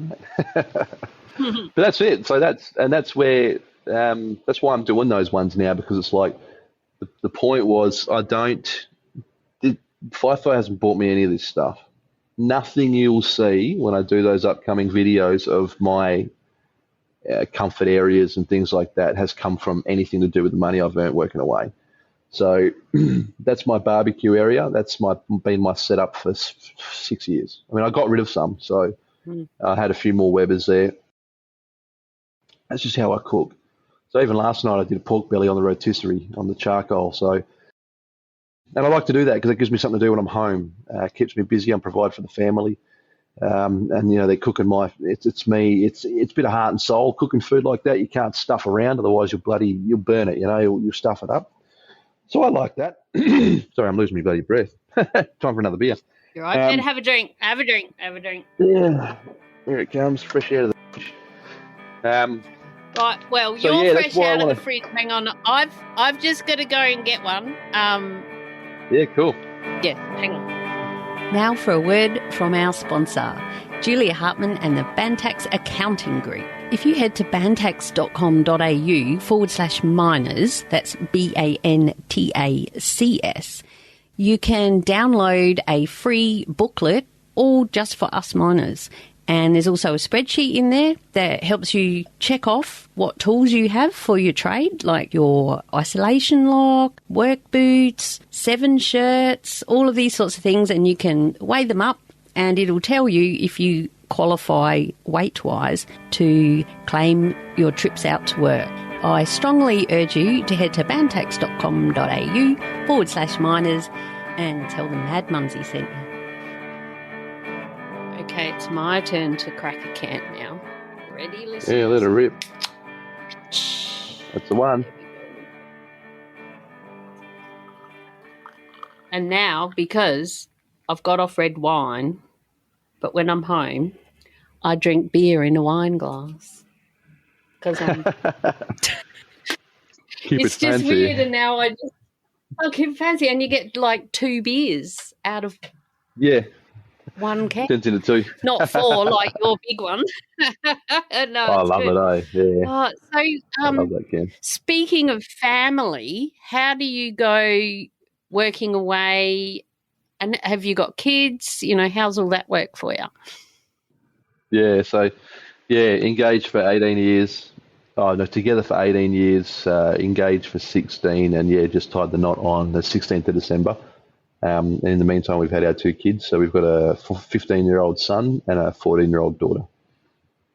So that's been our story. So the thing is as well, there would have been opportunities to go and work away while they were younger. I believe the first 4 years are the toughest with any child, first child, second child, whatever. Because in those first 4 years, none of you know what you're doing. No one has got a clue what's going on. I mean, you're doing everything wrong. So you got to try and make all the mistakes Especially you the can to first come one. out of that. Oh, yeah, it's crazy. Yeah, it's crazy. But then, like, once Scary, you isn't get it? to that You're like, 4 years, oh, yeah. I reckon by then, if everything's fallen into place and you've done right, that their intelligence comes out, their personality comes out. They're more of they're a little human, they're a little adult, really. So when things start to change a bit, you're getting back into work. You're okay to work. They can communicate with other people so that you have in daycare and things like that. But before that, I think it's almost relationship suicide if you think you can go away and leave a partner to deal with that sort of thing. I'm pretty good about switching off to things. I'm a bit of an old school sort of bloke like that, worker, where if I have to go away to do something and it's my job, I just do it. I don't have an opinion or an emotion connected to it, really. But obviously it's a lot harder for other people. So it works for me. It works for us. When we're there for each other when we need it, but we don't hang off each other anyway. We're not that kind of family. We don't really do things that way. With the kids, I mean. So it's quite good. We kind of hang out in passing with each other. It's kind of strange. We're very independent as individuals, but we're very strong as a unit as well. It's really kind of interesting. But I mean, it's funny. My kids, like, we don't even chat much at all while I'm away. Like, I'll just get my son. He'll be like, "Oh, Dad, can I get this PlayStation game or something?" And I'm like, "Yeah, hey mate, how's it going?" And he'd be like, "Oh, it's only $20, And I'm like, "Yeah, good mate. That's nice. Yeah, good to talk to you too, buddy." And then I'll just ghost him, so he gets all over. So, why didn't you reply back? I'm like, "I'm working, mate." And the other thing is, there's a lot going on in this situation, this scenario, and this topic, because I said to my partner, Tegan's her name. She knows I'm working. She knows I'm away. The whole time in our relationship, when I've been at work, she doesn't ring me. End of story. If the phone rings, it's an emergency, like someone's lost a limb. That's it. So I do get very nervous when my phone does ring, because I've got that mindset where something's happened, because it doesn't ring unless something's going on. But she's known that since day one, so I don't get a phone call unless something's desperately going on, which is fantastic. But you get these guys that come out on site, guys, girls, whatever. I'm not for or against anybody or anyone, but if they're clingy and there's this dependence on each other to talk and communicate and chit chat and text and answer calls whenever, that is a recipe for disaster straight out of the hole. Major disaster. And if you set the wrong precedent to your partner that you're available to communicate with them while you're away, you've stuffed that up straight away. And you have to try and come out of that now and say, look, I'm not available. I'm down in the ground. I've got no signal. That's what happens with us. We get sent to one end of the mine, we got no signal. We get sent to another end of the mine, it's perfect. So if you chit chat all the time, and you can talk on your phone doing what we do. I mean, it's autonomous, really. It's not, but I see guys in bad situations because they have made it that they are available to chit chat anytime during the day, and then when they're out of signal for 10 hours, they are copping it hard because their partner now thinks they've been blown up in a bloody mine blast or some ridiculous thing. And then they've got to deal with that. So there's emotional things going on there. There's people getting upset. There's just, mate, it's business. And in many ways, a relationship's a business, and you've got to learn how to run it and learn how to manage it. Everyone's going to know their part, and they've got to know what they're doing and real expectations. No false expectations. I kind of expect the worst and hope for the best, really. So, I don't know, a bit of a rant, but I see guys falling down this. It's a bad way to go. I tell you, it's really bad. Wrong expectations. Yeah, that's the first time anyone has ever put it like that on my podcast anyway, to the point where you don't contact your family the whole time you're away. Do you text at night when you're out of the hole, when like in your donga or anything, or just from when you leave to when you get back? Don't talk, or you just mean when you're actually at work on site? When I'm at work. No, yeah, on site. Yeah, correct. No, so every day we do chat in the afternoon. Thank Depends. you. Oh, no. I was like nearly crying. I'm like, oh no, 2 weeks with nothing. That's felt so spidey wrong with me. So yes, when you're at work, it's like you haven't, just pretend you haven't got your phone. Or a lot of sites here, you're not allowed to have your phone. Yeah, so yeah, it's that's right. not Yeah, until that's the problem. You get home that you, Yeah. Oh, yeah, but that's what it is. So mine is, have a long one. But we're still good. Like when you first start, you've got this, do you talk every day? You have to talk in the morning. You have to talk in the afternoon. Do you talk at night? Do you talk for 2 hours? Do you talk for an hour? Do you text? It's all new, right? So you don't really know what you're doing. No one knows what's going on. You don't know the expectation. When I first went there, I didn't have Telstra. I had bloody Audi on my Audi, which is a Telstra as well, but it didn't work. First 2 swings, no phone. So, you jump on this camp Wi-Fi so you can use Messenger. But that's what it was for me. So that's one of my first videos was, you need Telstra. Who, what, when, where, why, whatever, just get Telstra. Don't, just do it. That's over here thing. As well. Yep.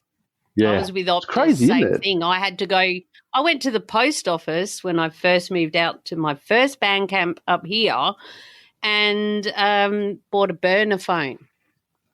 Because there weren't phone boxes there, but I didn't have money because I hadn't even been paid yet. So and you probably I had enough to buy a burner phone so I could contact the family and say, I'm here, I'm alive. Yeah. Telstra one. Yeah, it's weird. But that's why maybe I got they out could quick and sponsor fast. us. Telstra could sponsor. Just sell the cards on the side to people while you're there, Yeah, as right. they get off the plane, go, here's a SIM card, mate, you're going to need it. Do it mining tax, charge them $80 for a $2 card. That is a really good tip for newbies, though. At least get a SIM card for your first trip out there, like a $20 SIM card in case you can't. Yeah, like if it doesn't work, you got a backup plan. Yeah. So that was all right. So when we started, so we had nothing when we started. So we kind of started that way. And then in the end, it's because you knock off at 5:30. That's your handover time as well, and then you got you go to the mess. If the mess doesn't let you in from site because you're dirty, generally we're not. But the drillers are covered in so much shit that they're walking around dropping mud and things like that. So then you've got it's a slip and slip hazard. So I get it. It makes sense. So they don't want people in there covered in crap, so they don't let anybody in uniform go in. On some, we'll call it some sites. So, you got to go back. You either go to cafe and grab some grub on the way to your room, which is usually slop, but there's chips there. But now there's a chip shortage, but that's a whole nother bloody story. So, and then you go to your room. So if you go to your room and call it 6 o'clock, you've got to your room. And if you want to get 8 hours sleep, you're going to be up at 3:45, 4 o'clock. You need to be asleep by 8 o'clock. Like I say, you want to be fresh, right? You want to be, a little bit overslept than under. But I'm cutting it back now. I'm trying to do like 7.5 hours. I think I sleep a bit too much. So you're out of time. So you get to your room, say it's 6 o'clock, right? You've got your junk food shit slop in your hand. You put it on your table. And now's the time you put on your Aftershocks headphones that I use, and I bloody love them. Or just headphones if you want to cut that other bit out. If we want to not have the name. All right. Hey, I'm not the ABC. You're allowed to promote anything you want. Yeah, well, I tell you, the Aftershocks, mate. Because you know what? Then your hands are free, and that's me. I'll get on the phone as I'm walking from the mess to my room. Hey, babe, how's it going? We good for a chat? Yeah, she'll chuck her set of Aftershocks on that I got her as well because she'll be preparing dinner. And then I get to my room, strip off, sit there, eat me dinner, have a chat. And then once I'm done with the chat, I hop in the shower, and then that's me prepared and done. So if we have an hour chat there, that brings me to 7 o'clock. And then I've got, out of a 24-hour day, I've got from 7 till 8 private time. That's how my day fills out. So if I want to go and have beers with the guys at sort of 5:30, and we'll have some chips at the wet mess, something like that, that can blow out till, you get back to your room at 7 and you still haven't made your phone call yet. So that hour that was yours now is going to be used in a phone call and a chat. And then it's gone. So it's up to you. It depends on what's important to you. If chatting with your family is really important and you've got a lot to talk about, you chat with your kids every day and there's time to do that. You've got to make time for yourself as well, though, before you implode and realize that you've had no time for yourself ever. Or, I don't know, things just start getting on top of you because you realize that you're a part of the system and you've got to make it work, and every minute is integral to what's going to happen in the next minute, sort of thing. So, I don't know. That's what we do. So we catch up every day.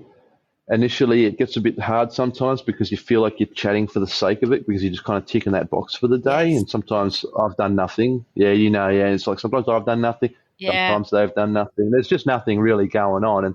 And then it's like Groundhog Day and yeah, you're like, same shit today, nothing really different. Yeah. But then sometimes they'll feel like, my partner's very, very conscious of how I may be feeling or how it might be affecting me and all that sort of stuff. So she's very aware and conscious of we're going to talk in case I've got something I want to talk about, and she's going to be there for me rather than not calling at all and possibly missing something.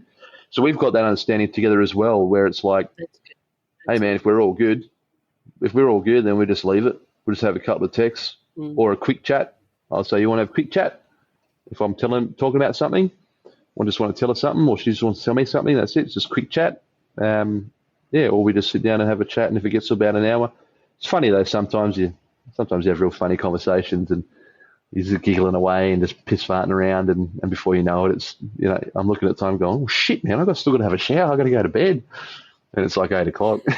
Yeah, like far out. Yeah, whoopsies. We don't do them too often, but they're good. They're very useful sort of conversations. But I had I'm not so fresh today, but I had a good fun night with the missus. Yeah, good fun night, good fun chat. And even that, you can take a couple of drinks back to your room. So if you want to just knock one back while you're having a chat, it's kind of cool. But it is Groundhog Day. You're right. I mean, it's the same shit. We're just going in the hole and coming out again. That's really. I mean, far out. Sometimes I see something like a lizard or whatever, and I'm like, oh wow, that's the highlight of this swing.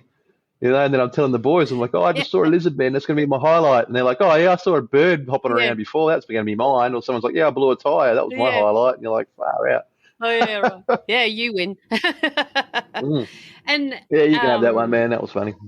Yeah, you can have that. That's it. And that's where it can get interesting talking to the family at home as well, as opposed to like your old mate. My old mate Rusty had the room next to me. We'd sit on the back step, have a couple of beers, just have a defrag of the day, have a coffee in the afternoon before we were going out for night shift. Just, it depends on what you do. Just a chat because because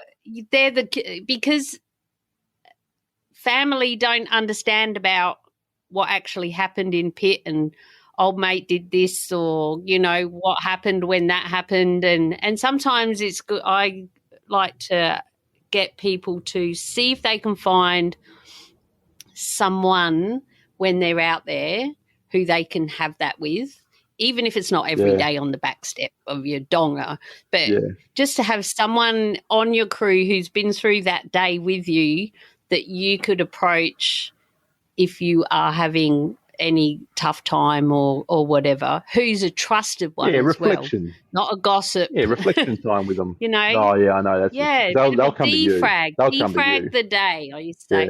Yeah. Yeah, they'll come. The gossips will come to you, and you got to. The problem is, why you're trying to make friends and that, so you're gonna. I don't know. I'm so lucky, that the guys I'm with. I'm just really, really lucky that the two guys I spend most of my time with. They're just good guys. Like I'm so lucky, and I've always said it. My team, I got to work such a diverse team. You wouldn't put any of these guys together you wouldn't say those two guys have got something in common. So there's 9 of us. You've never ever go those guys and those guys. It could be any. You could just spit us out anywhere. And everyone's individual. Everyone's completely different. We all look different. It's just funny, and I kind of joke around and do a little bit of a gag, or I'll do like a mimic of somebody, and then they'll go, "Dude, yeah, that was him, man. He did it so well." And I'll just do like just a piss take sort of thing, and it's just funny, eh?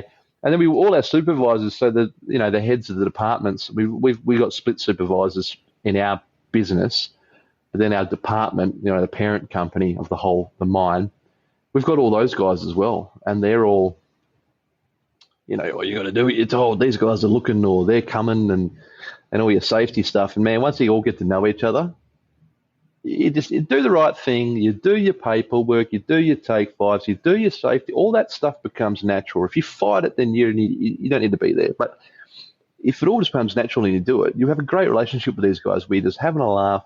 You're getting the job done. It's organic. It just happens, and then you don't have all this stress and shit where you think that they're coming to get you and they're looking at you and they're breathing down your neck or whatever. They will leave you alone if they know. Anytime they want to check your paperwork, if they know that it's going to be spot on, they'll never breathe down your neck again. So then you've got these other relationships that you got going on with people in different teams and crews and stuff. It's great. The human part of it's amazing, and really with the right team, you could be doing anything. You could be shoveling shit for the rest of your life with the right crew, and you do it with a smile on your face. With the wrong crew, fuck, you could be getting paid $1 million an hour with the wrong crew, and you end up, you suicidal bloody tendencies. It's just ridiculous the things that people can make you feel. And sadly, that it happens, doesn't it? Oh, it's crazy. Common. It's crazy. Yeah. I've seen a guy. I think one guy there. And this is another thing I don't talk about because I don't feel like I've got the right place to discuss things like this. When it comes to mental health and things like that, there's enough people out there doing it. Everyone's got their issues. So, but there was one guy, that was struggling pretty tough from a different crew, different team, different company, everything, and he was copping it hard. And he was very well supported by the parent company. And And, we'd see him at the mess and that and just check in on him and see how he's doing or what's happening with his day. He's one of these poor bastards that they'd go to work and it was shit. And it was a shit all day. It was broken. It was a driller. Everything was just stuffed. It was just from the start to the end. His whole day was shit. And he just knew the next day he was going back to the same shit. I mean, those guys get pressured for numbers, and this poor bastard was getting eaten alive, eh? He was the only one there. Supposed to be big teams. I don't know. It was just bad. And, you do what you can, you just say howdy and just make sure you know that we're all in this together still. I mean, we're in the same department. We don't work together, but it's like, you know what, man? If that's doing your head in, man, fuck that shit, man. I'll vouch for your health and safety by, recommending you don't go out there today, man. If this is going to get you, fuck it, bin it. But that's bullshit. And I can see that you're not having a good time, dude, so fuck that. Forget it. Walk away. Just walk away. And then the only way we can support him in that instance would be like, man, we're bystanders that are seeing what's going on with this guy. So if we can see that that's happening, that's already gone too far. So, yeah, it's weird. It's emotional, because I know he just seems so alone, and it's just, so me and my crew, my other two guys, made it very, very obvious to him that it's like, dude, you need to sit with us, man. You sit with us. Let's hang out, and yeah, that's what it's like. And sometimes that's all it can take is just that one kind word or that one event. Something, but not, like you say, formalise it all. You start formalising it all. Yeah, and then it becomes a stigma that you. You're right. Keep going. It just becomes especially when you're working with the big companies. You know who they all are. You say anything hinting towards anything, and then their paper trail starts. And it's like, I appreciate the fact that people want. We want to learn from our mistakes. We want to understand why things have happened.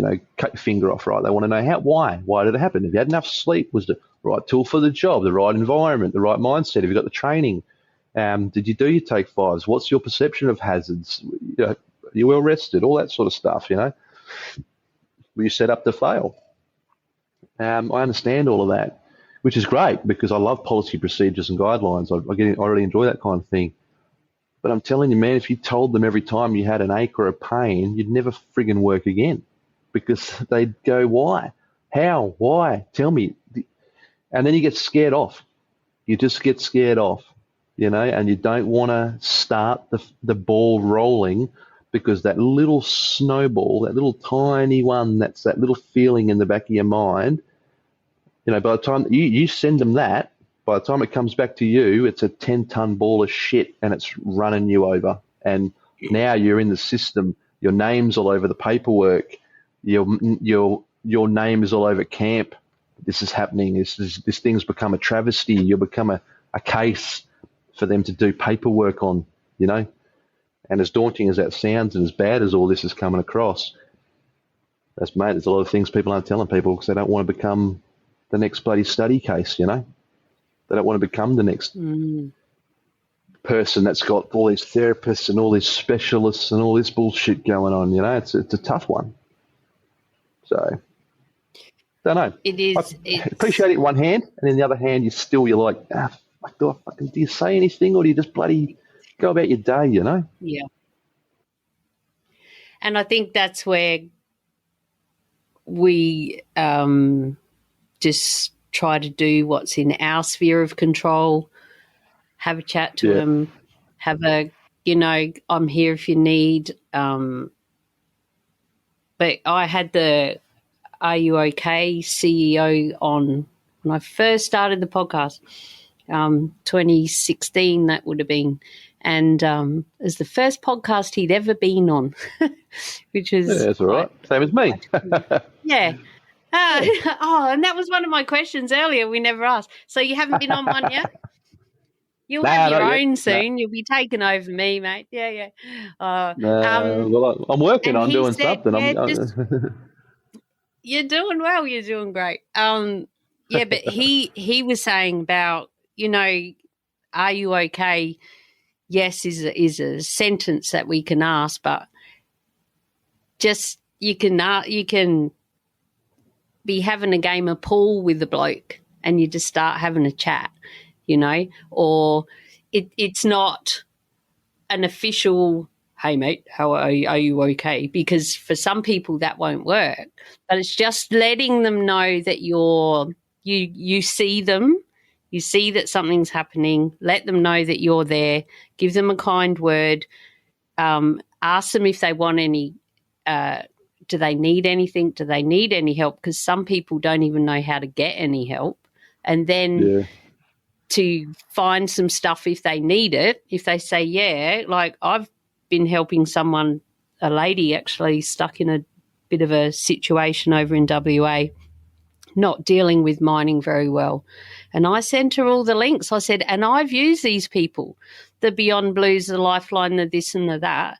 They're there. Just pick up the phone and have a chat. If you're stuck in a donga and you got no one, there are professionals who can do things, because she reached out to me and I was way out of my level comfort zone, but then the big thing that he said was about following up with them. So, when you see him next time, how you going? You haven't come and had lunch with us yet, mate, yeah, or whatever. yeah. And that was my biggest takeaway, was the following up part, just in a week or two or next round. How'd you go? How'd you go at that wedding on break or whatever it was? Just so they feel seen and heard, and that can help a lot. Yeah, yeah, definitely. There's a lot. Yeah, there's a lot of flow on from, and that's the thing as well. Though you've got to, you're not just committing to, hey, how's it going? You've got to commit to that follow on as well. So that's another thing where I'm not very good with my time. I'm a bit, like I say, I get a bit recluse sometimes. So I kind of, I'll go in a shell a little bit every now and then. I don't really pop out much sometimes. So I find it hard doing things like I do with even this, things like this, committing to things. Because if the mood just isn't right, then sometimes I won't do anything for a whole week. But yeah, so when you're going to be doing something like that, there is the follow up, and you've got to commit, and you've actually, because I've always had this kind of tendency that people don't mind telling me what's going on or how they feel or what's going on. I've always, it must be the tone of my voice. I don't know what it is. It's happened all my life. And we've always been able to sit down and chat with random strangers and just, even animals, I can't keep them away from me. They're always at my feet. It's just crazy. So I don't know how it works, but I feel like you won't like this term at all, which is why I'm going to say it. I feel like you're like an earth angel in a 6 foot tall man with the beard working in the mines situation, because they need to be everywhere. Yeah, but you know what? That's why I did the TikTok and that. Yeah, which is where I would love to go. Why? Yeah. Well, that's where, even when I was running the automotive store, I ended up in the, the parts counter, and, someone would come in and I love that. I love that when it's like someone would come in and they'd go, I'd see them wander around and go, how are you, mate? What are you after? And they'll go, oh, I want to work on my car. And I'll say, well, come on then, mate. Tell me all about it. Or I'll just say, what's going on, mate? Tell me all about it. And I had bar stools there at the spares counter, and I'm sitting on one of them now because I brought them from home. And I'd have 4 bar stools there. You stole them. You stole them, didn't you? No, I brought them back. When I left. But I'd have them all lined up there, and I'd just lean over the bar on the counter and be like, what's going on, mate? Tell me all about it. And then they just, and then we ended up selling 15 grand's worth of stuff, decking out their 4B. And then there would be 3 other people sitting behind him on the other stools, waiting for their turn to just catch up. And then, and I'm talking to them, and then we're all having a chat. Now we're all friends. These guys, none of these people didn't even knew each other 5 minutes ago. And it was just, I love that. And I really do think that I've got a place in the world somewhere, and it's definitely not where I am. It's just,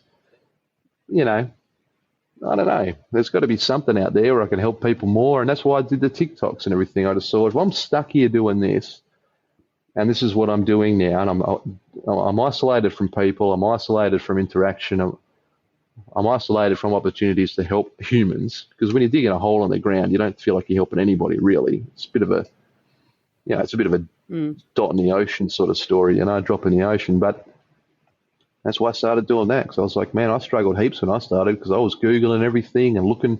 The only thing I could find, there was one page that like 5 websites have all copied, and it's like, what do I take on site, or what do I expect on my first day? And it runs through a list of sort of 20-something things or whatever. And unfortunately, that was the best kind of thing I actually found. You didn't find Mad Mumsy? You didn't find No, Mad but that's Mumsy? why your program. How long ago was? No, but that's. That was about a year ago, but since then, yeah, looking at your program that you're working on doing there, no, that thing you're working on, that plug, what's that? Oh, there's got a start date now, what? Yeah, that's stuff like that, yeah, is fantastic, eh? And like looking at it now, yeah, but that's all right. I digress. I don't know where I'm going with this anymore. That's right. You were talking about why you started TikTok, and when you wanted to get into mining and you researched. Yeah, why I actually did it.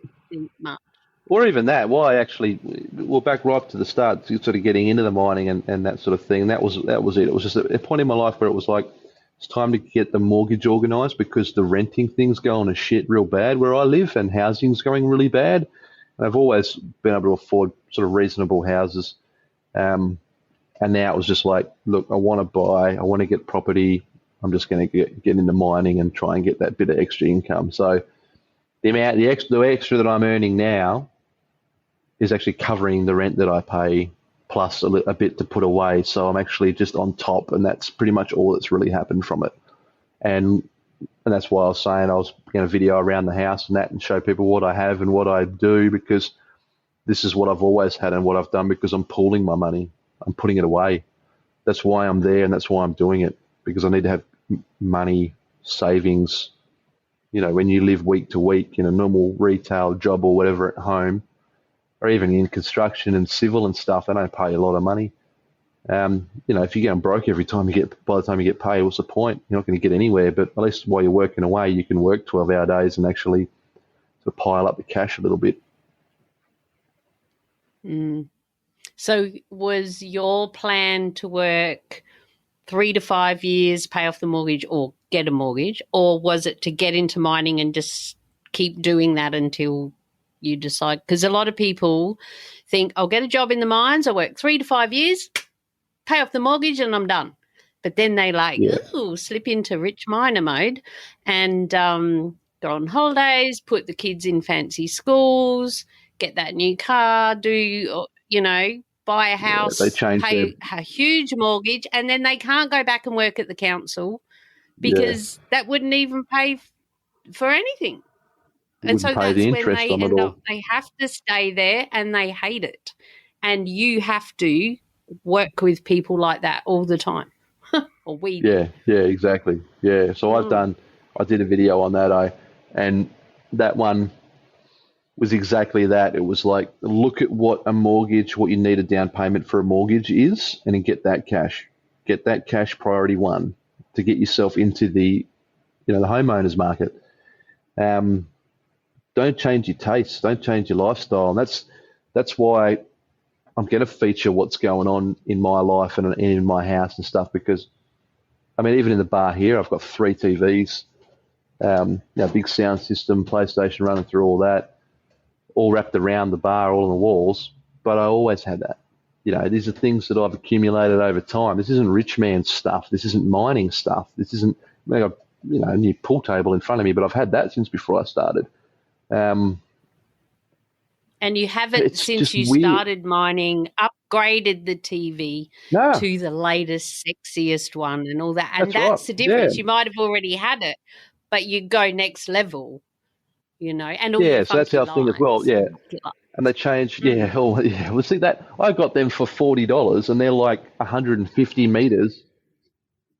Yeah, but I'm still Yeah, I'm a hustler. If you want, if you're charging $100, I'm going to offer you 80. It's just how I live, and I'm not here to get ripped off, but I Yeah. do some things for myself that keep my hands busy. Like I'm a sucker for Lego.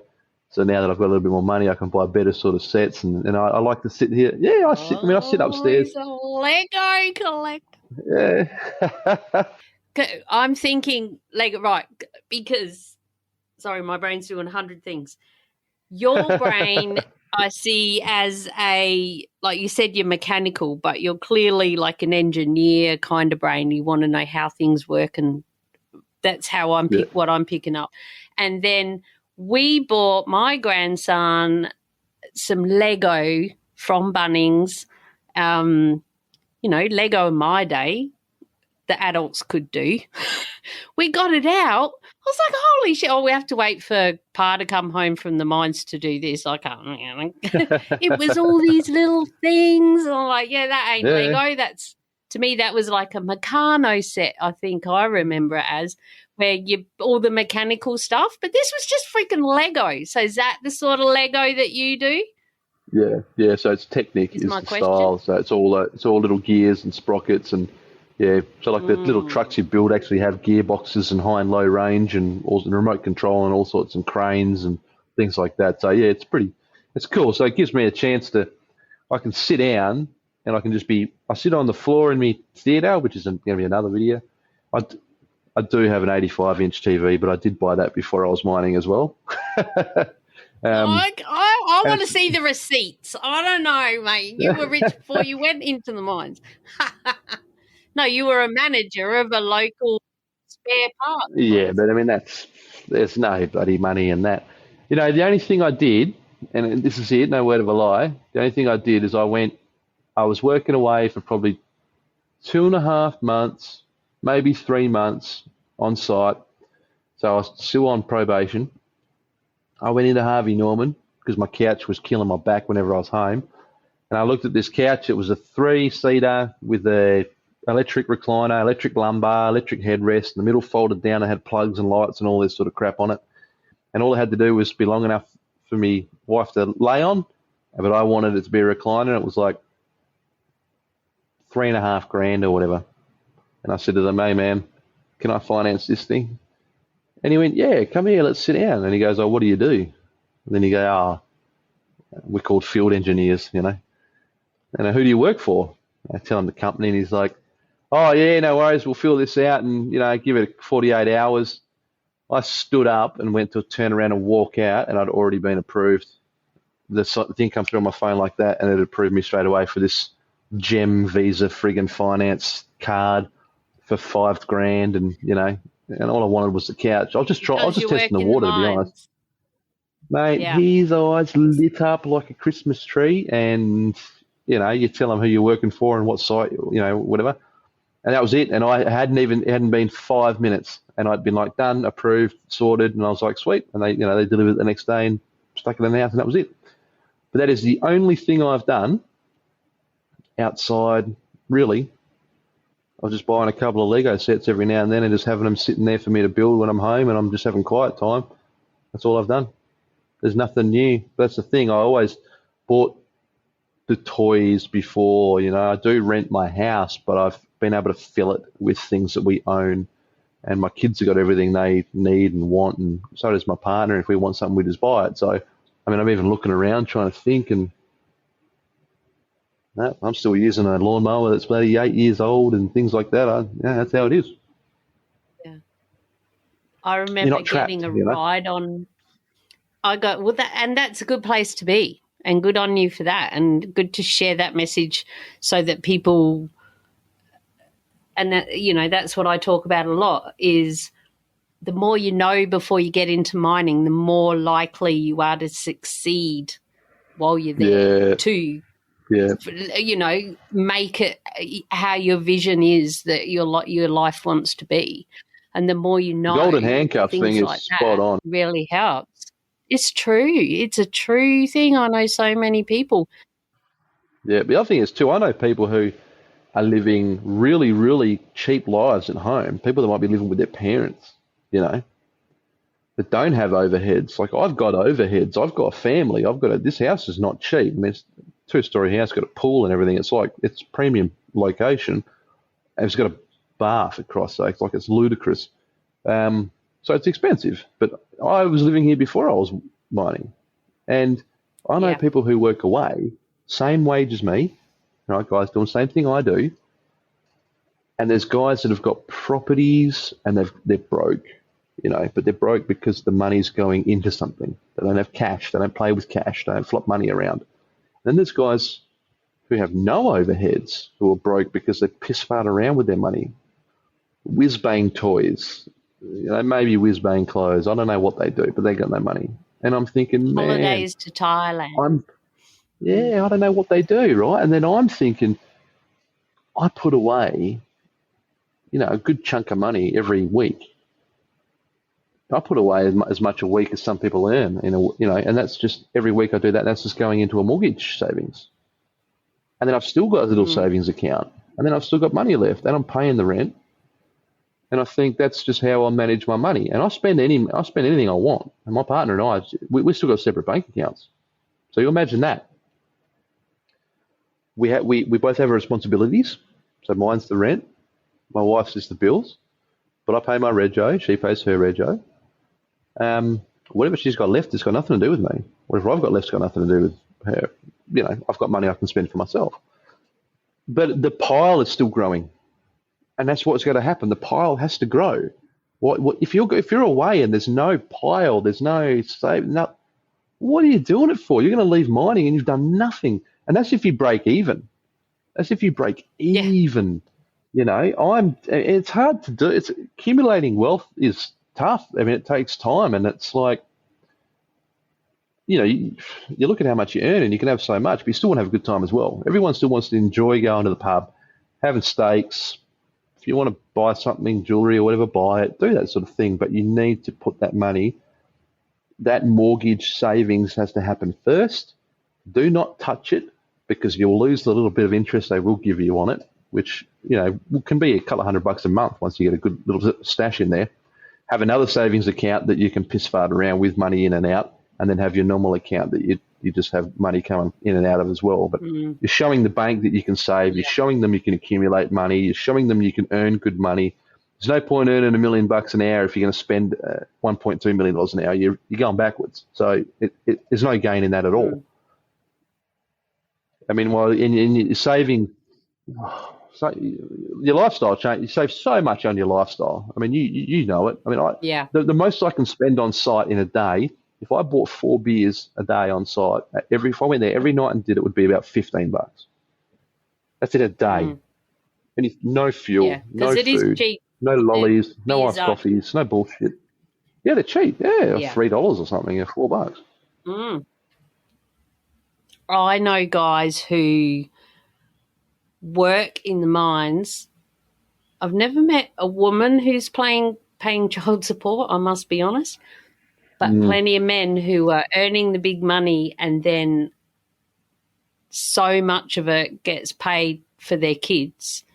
And there's many horror stories, and you would have heard them as well, around that. Oh, it's awful. And especially if it comes to the wrong sort of ex-partner who isn't even giving it to the kids, they're living the lifestyle on the mine workers' money that's meant to be going to the kids. And then so they're doing a job that they hate. They hate the ex-missus. They're angry at the world, and then you got to go work with them. And it's a challenging place for some of them. And they've got to do this for the next, the 4 Johnnies that have got to grow up are still only 6. And it can be a struggle. And then there's others whose partners spend money while they're away, or they leave them while they're away. Like, there's so many horror stories, but there's so many good ones as well, like you. Obviously, it's all, to me, I think it comes down to communication and as my sister would say, your why. What is your why? Why are you there? What's the main reason? You know, and for those of you who are in that situation with the kids, I have also come across some blokes who have an agreement with their missus where custody-wise, they don't give the money to her, but they've got an agreement where they'll pay for the kids everything. Yeah, just cover all the actual itemised bills. They pay the school fees. They pay the school fees. They know where the money's going. The kid is getting it. Yeah. They buy the clothes. Send me the, you know, or they give them as they get older. They give the kid a card that's from dad, you know, or mum. I'm sure there's some that are doing that as well.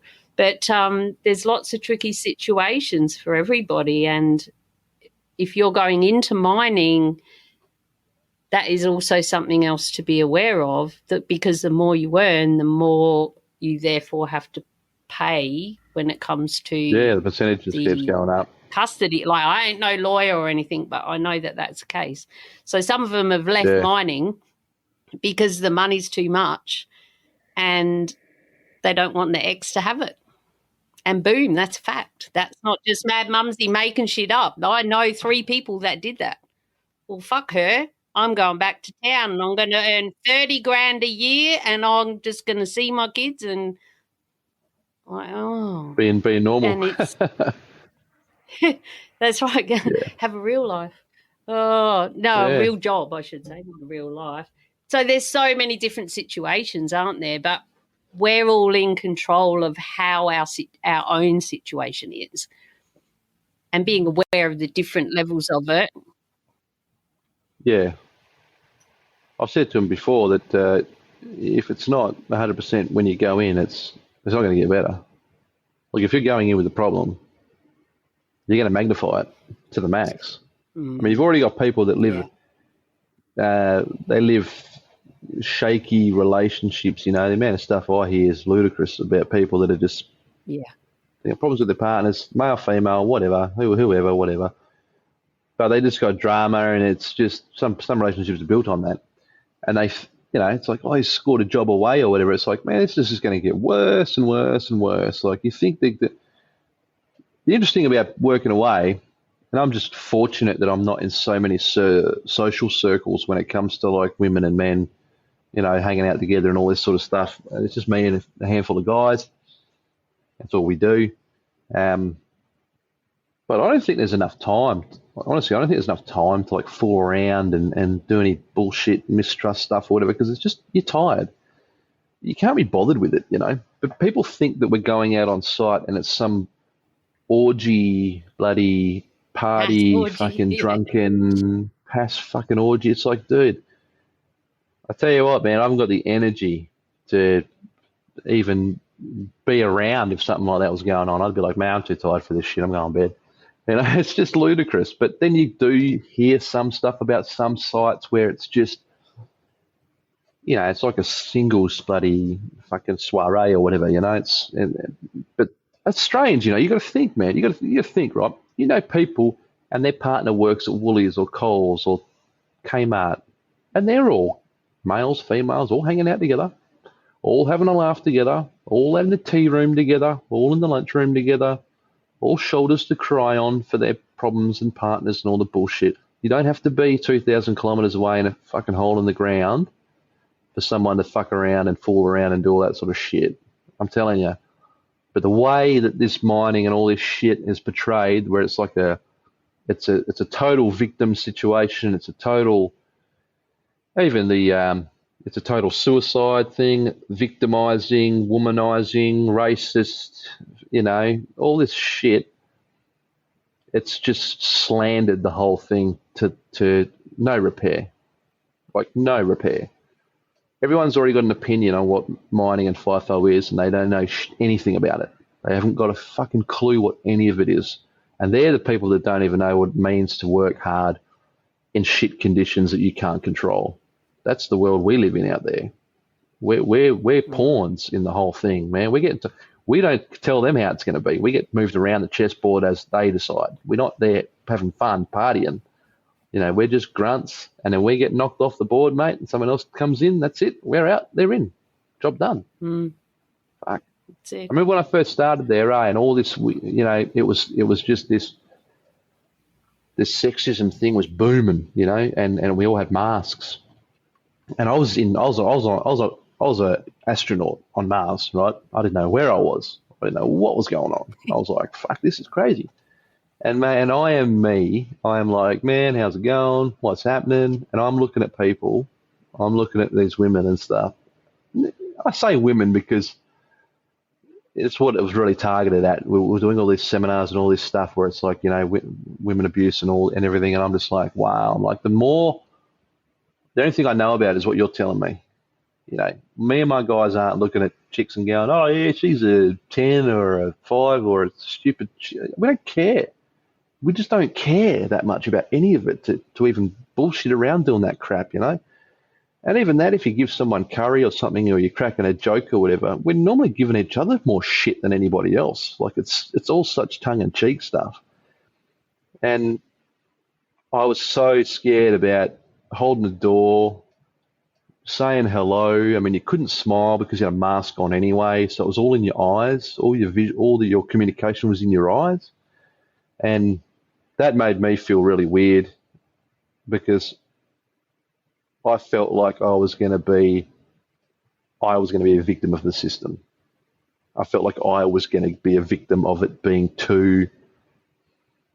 You're looking at TVs in the mess, and then the chick sits between you and the TV, and you're like, oh, I can't fucking watch the TV anymore because I'll be staring at her. She's going to think I'm staring at her.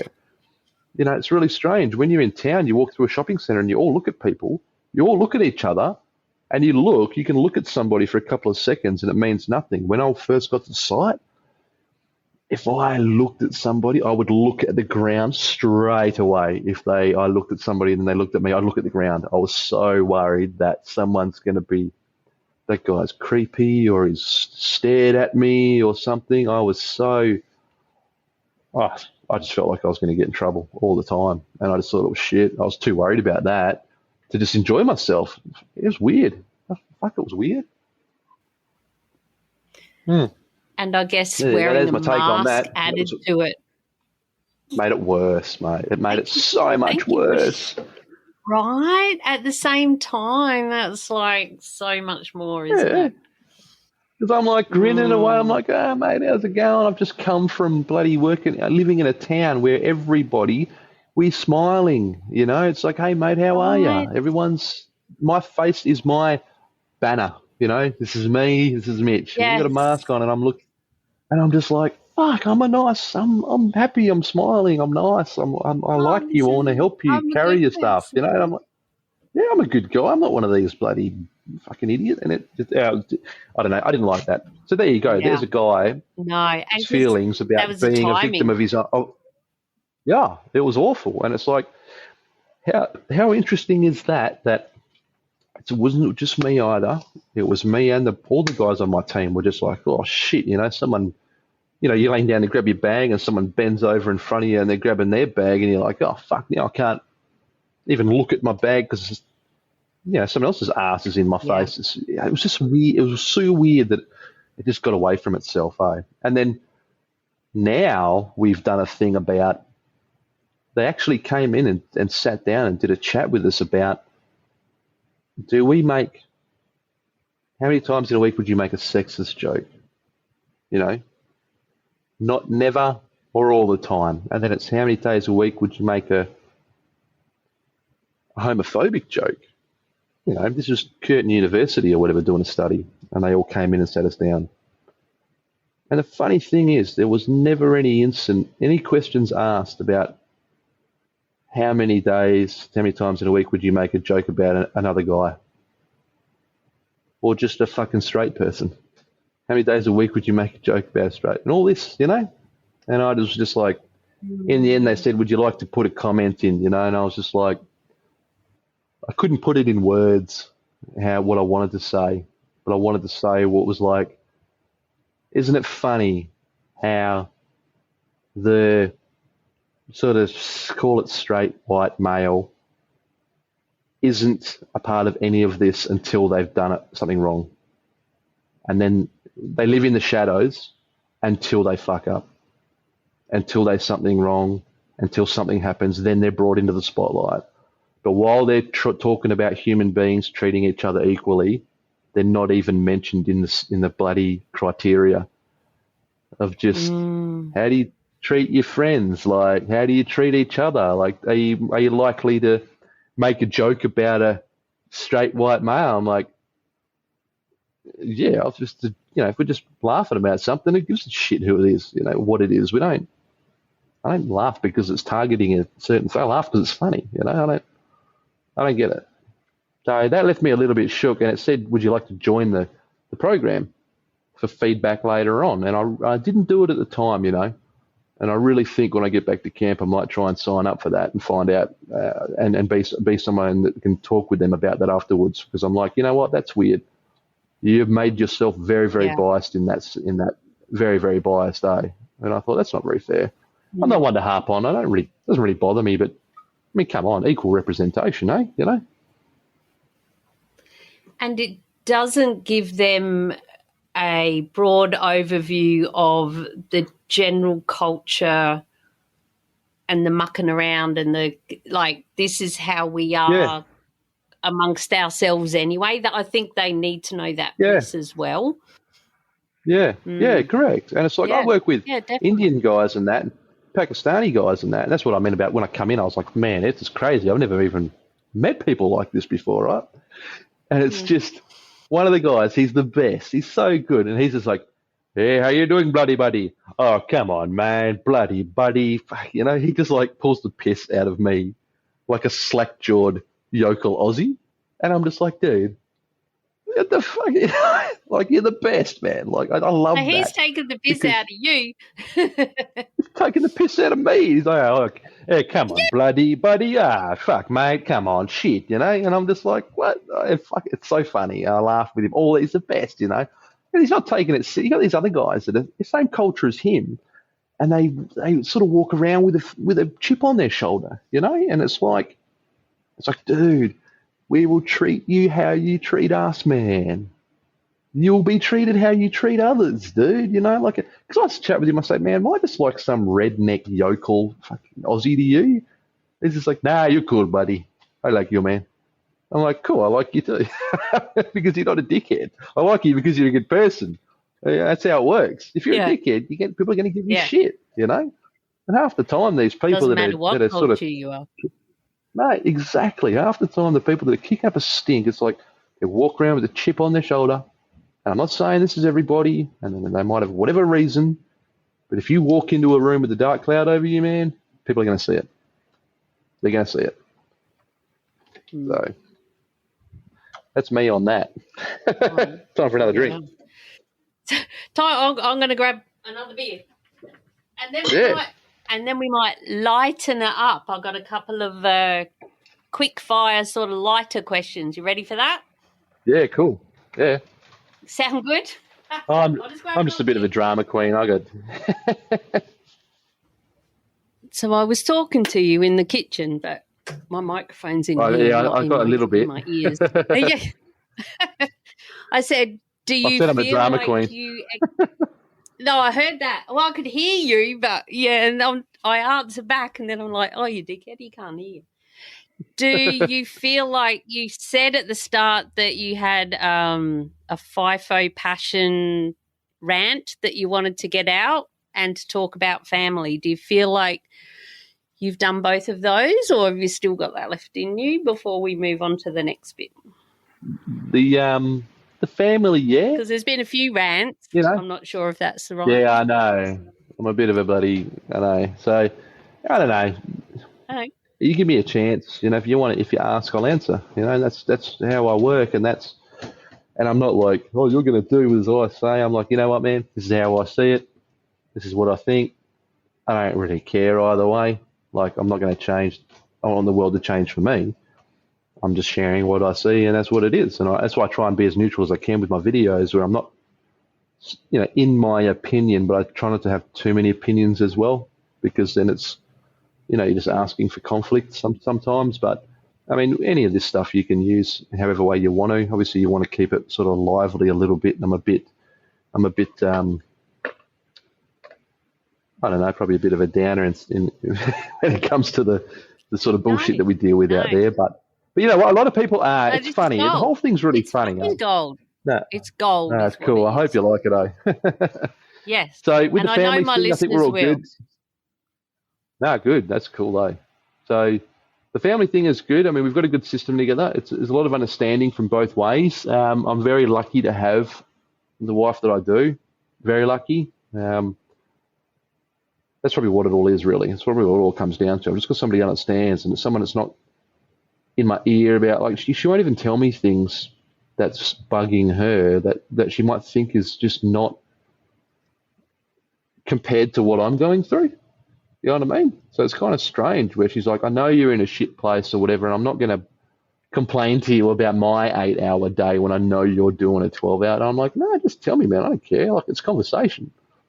It's not a, but she used to like pull back and be like, no, it's all good. And I'm like, what? She's like, I don't want to talk about that because it's just, it's nothing compared to what you're doing, And I'm like, no, I don't care. I just want something different.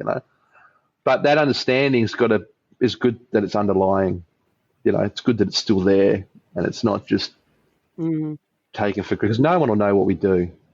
I mean, you come home and you're full of beans on your, when you come home and you start working FIFO, it's all honeymoon period. Everything's amazing. Everything's new. Everything's incredible. Everything's just, I'd say, this is what I always say, like, it's mind blowing. Like, it's just completely mind blowing. Like, everything you look at, it's like, what the fuck? They've got their own airport. Like, what the fuck? Who's got their own airport? Everything's private roads. Cars don't even have rego in there because mine's so big. They don't have rego plates. They got their own private streets. It's like they got their own, essentially, like they got their own police, pretty much. Got their own fire department, their own, emergency services. It's mind blowing. So you come home and you just ding, ding, ding, ding, ding, all that shit all the time, and they probably don't really get much of a word in. But no, she's great. The kids are cool. The expectations are set. The expectations are realistic. We know what sort of money we need. We know what we're looking for. I've said that I like to do this long term because I like going to work and working long hours, but staying at work, not coming home and trying to be a husband, a father, and a human being after working a 12-hour day. I don't think that's right. I did it in retail when I was working 10-hour days, and you'd come home, cactus, and you've still got a pile of invoices and shit on you. Your family's there. You're trying to spend time with them, and you're just dragging it all around with you. So I have a couple of local mines, which I thought before would be nice to get into, but I don't want to go there. Do a 10-hour day might be okay, but the money won't be in it. So you do a 12-hour day, and then you come home, and you've got to go to bed in 2 hours. You can't sit there and watch a movie. You can't hang out. You can't chit-chat. You can't get on the drinks. And then your partner's going to have you there as a ghost. Like, they've got you, but they haven't. They won't be able to get on with their day because they've still got you around and you're a part of it, but you're just interfering with it. So, I'm going back in 2 days and we're all going to go back to normal. Yeah, that's it. You have two kind of different separate parts of life. And but I'll just say before we move on to that bit, if you're a townie, we call them, people who live in a mining town, come home every day or every morning because you're on night shift, and the whole family has to shut up when you're trying to sleep on night shift as well. Bad. It's just bad. Not fair. That doesn't always work, especially if you got little kids and dogs and the neighbour, the lawnmower, the bloody rubbish truck, all the shit going on. Nah, couldn't do it. Yeah, that's it. It's bad enough in camp when they want to do that. Oh yeah, camp. Yeah, it's shit. They're out there with the friggin' lawn trimmer or something, whipping out the bloody white gums and that, and you're like, dude, why are you doing this? Why are you doing this shit? We're all asleep. What are you doing? But no, it's funny. So I wouldn't wish it on anyone. Yeah, the blower, and you're like, dude, who cares? The fucking shit's gonna go everywhere. There you go. Do it at like between 4 and 7. 4 and 7. Yeah, exactly. Before we're actually asleep. Oh, but a lot of people do it, especially over here. There's a lot of people who live in the mining towns and they come home every day and they do that. You see the alfoil on the windows and all of that, and people make it work. And That's it's what Cal like Goldie's all about, though. having a real job. Yeah, like Cal would be the same. Having a real job, but also being home every day, and they've chosen that. There's lots of people that do that. And that's why it's good to have listen to you, listen to me, listen to other people who have amazing content and podcasts and videos and shit, and get as much knowledge as you can to see your family situation. Did you hear that? Siri talking to my wife. What? She Siri? didn't know how to respond to that. I wasn't talking to you. Uh-oh. My God. It's the first time that's happened in a podcast. But to pick out the bits that's me, that's my family, that's what we want to do. All right, yep, that would work for us. Oh, yeah, I never even thought of that. So the more you know, the more likely you are to succeed, with your family and with yourself and with your money. Yeah. Well, that sort of brings us to my other... Oh, of course, definitely. That's what it is. Information's power, and that's how you're going to make it work. But yeah, this is my actual rant. Now, this is where I get real sooky. Oh, go right. I'm sitting back. Shut up, mate, Mumsy. This is going to be it. So it's no big deal, really. Pour a beer into my wine glass. Yeah. Also, with families and that as well, is that if there's anything like negative going on, you've got to watch your proportions and your ratios of the vibe and things like that. So if there's negative stuff going on at home, it's going to amplify through the roof, right? While you're away, when you're left alone, you don't know what is actually going on. When someone says something, your partner, and something goes unsaid or whatever, and all it is you and yourself is going to manifest that thing into whatever the worst thing it can possibly be. So, like a couple of notes here I've got about that.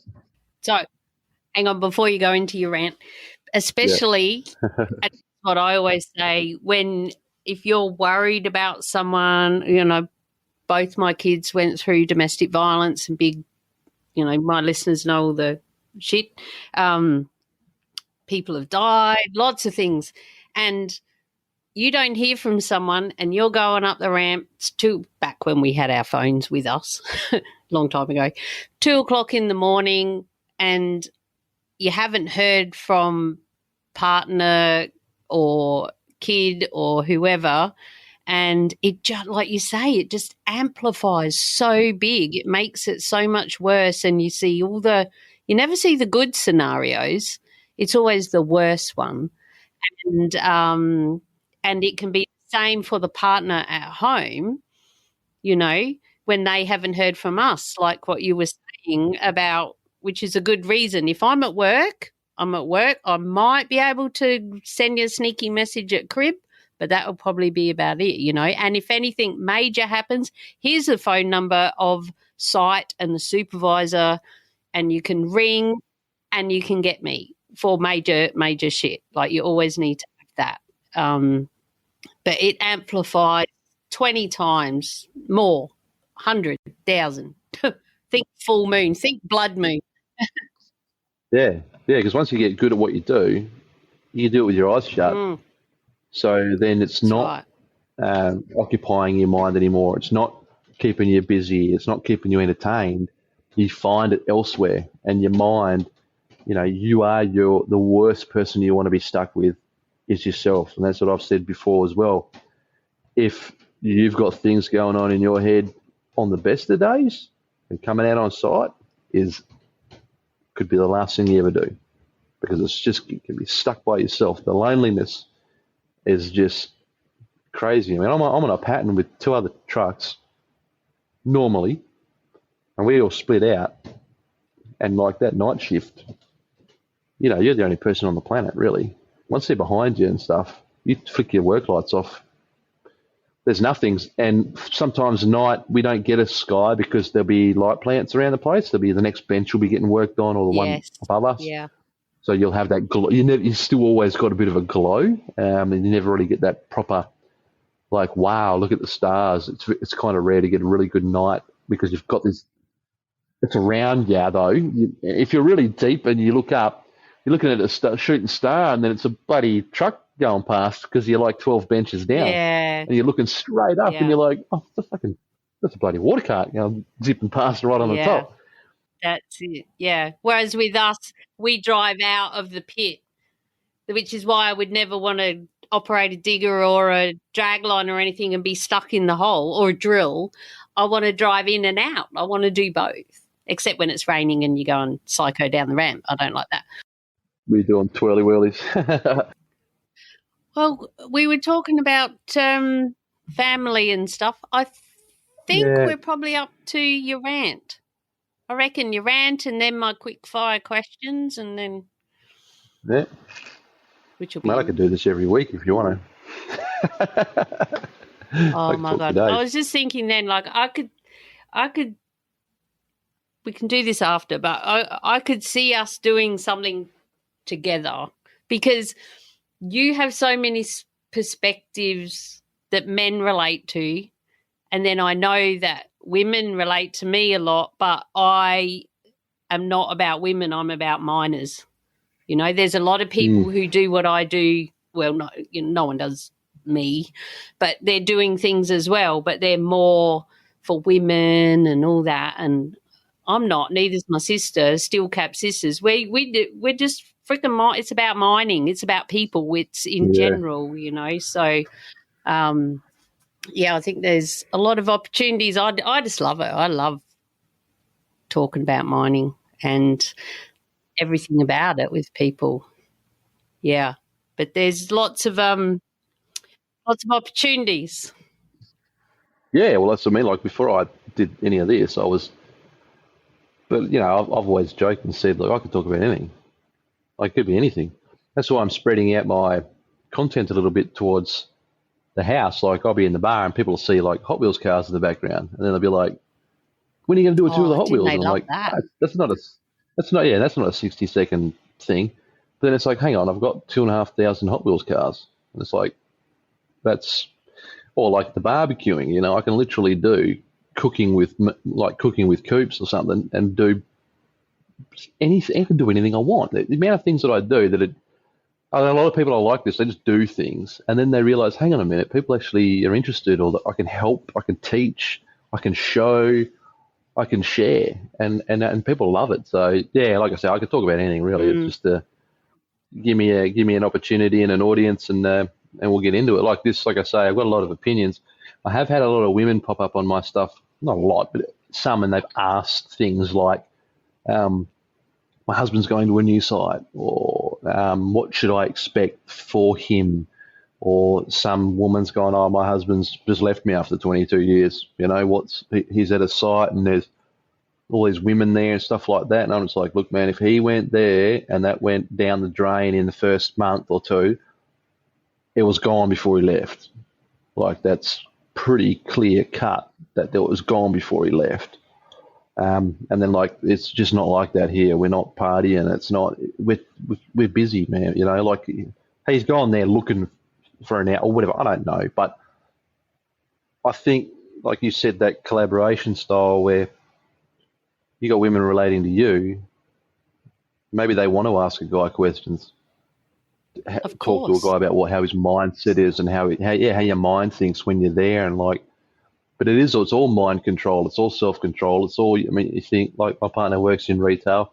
I'm not there going, oh, she's there with Joe and Jim and Jeff and all this crap, and they're all having a laugh in the lunchroom. I don't care.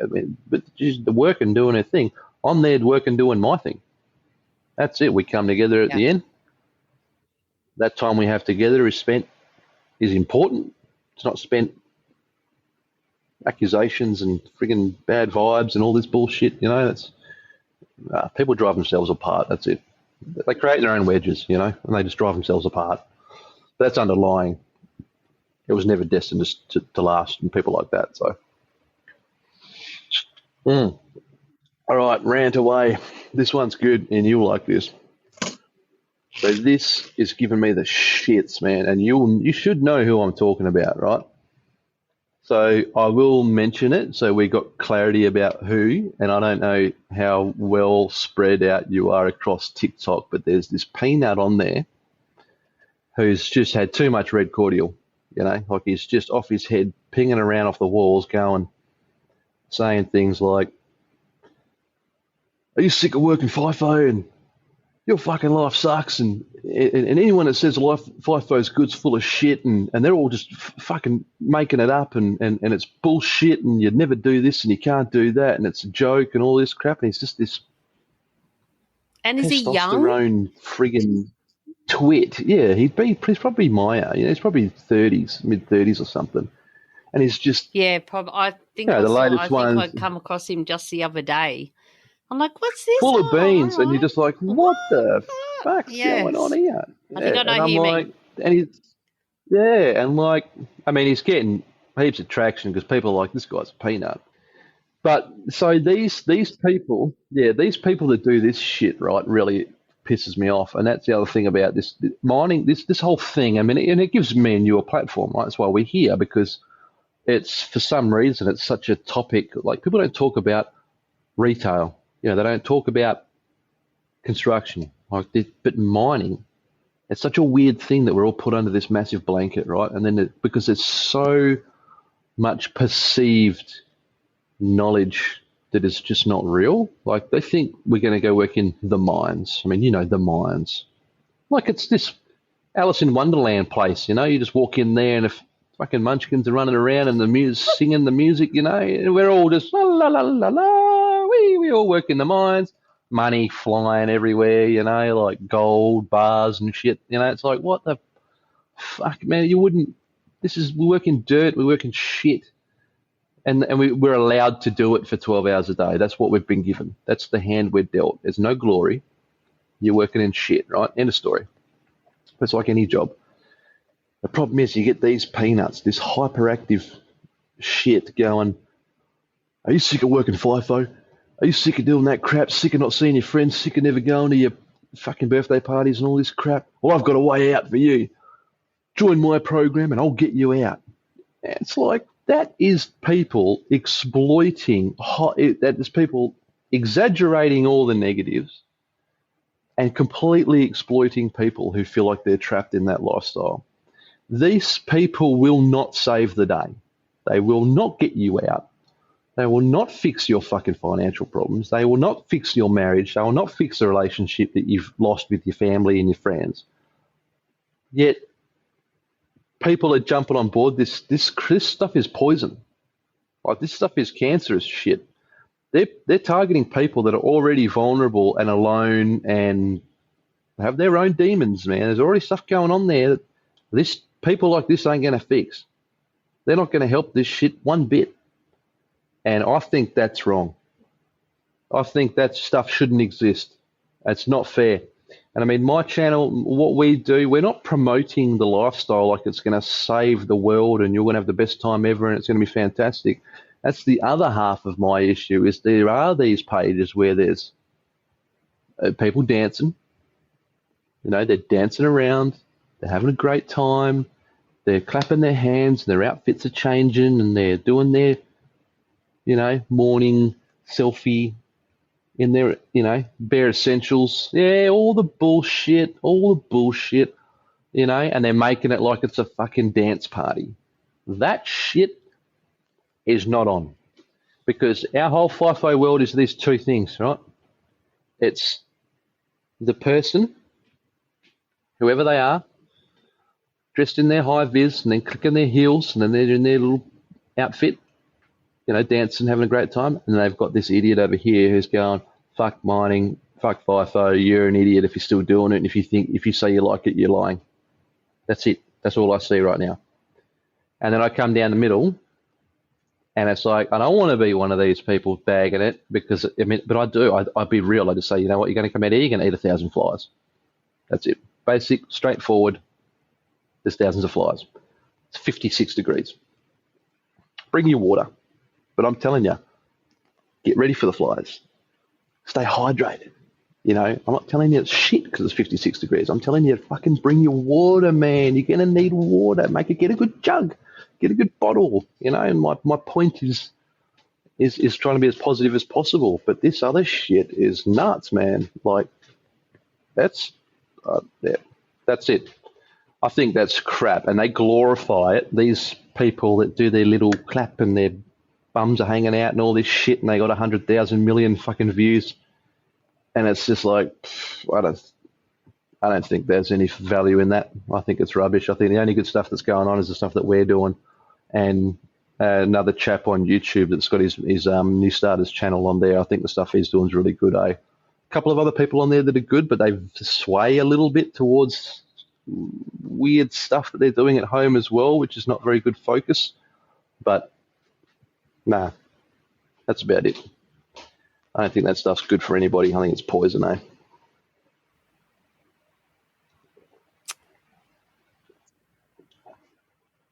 Something like that.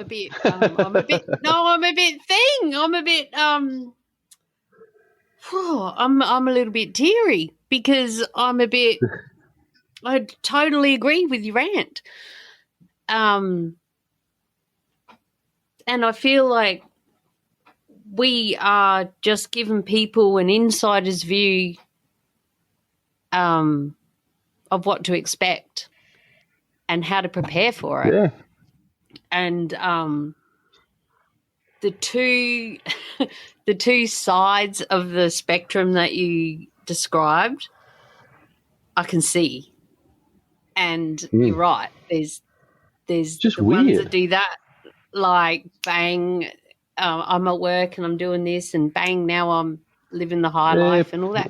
And, you know, it's the thing is, it's their freedom to share what they want to share. But I also understand what you're saying, and especially about the one who's focusing on the negative, because that isn't helpful. And nah, that's preying on people that are down. That's yes. They're the ones that will see that and listen to that, and it's like they're using FIFO, you know.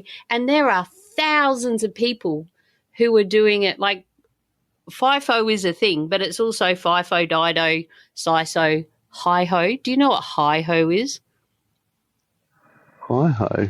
Other than Hi-Ho, no. Hi-Ho, it's off to where we go. Back to the bloody, the little guys running around. That's right. It's helicopter in, helicopter out. Oh, yeah, helicopter, yeah, heli in and out. Yeah, yeah. Yes, like Barrow Island and places like that. Barrow, yeah, yeah. Yeah, and because someone I know was there once. We'll leave it at that. And that's how I found out about that. And actually, no, someone who was on my podcast who was talking all about family, she wrote a book, I think, Separated by Work, and we had 2 episodes. And her husband went to an oil rig. Oil, would it have been? Up the top oil there. And gas, yeah. And, and he was doing Hi-Ho, and I'm like, what the fuck? I've never heard that.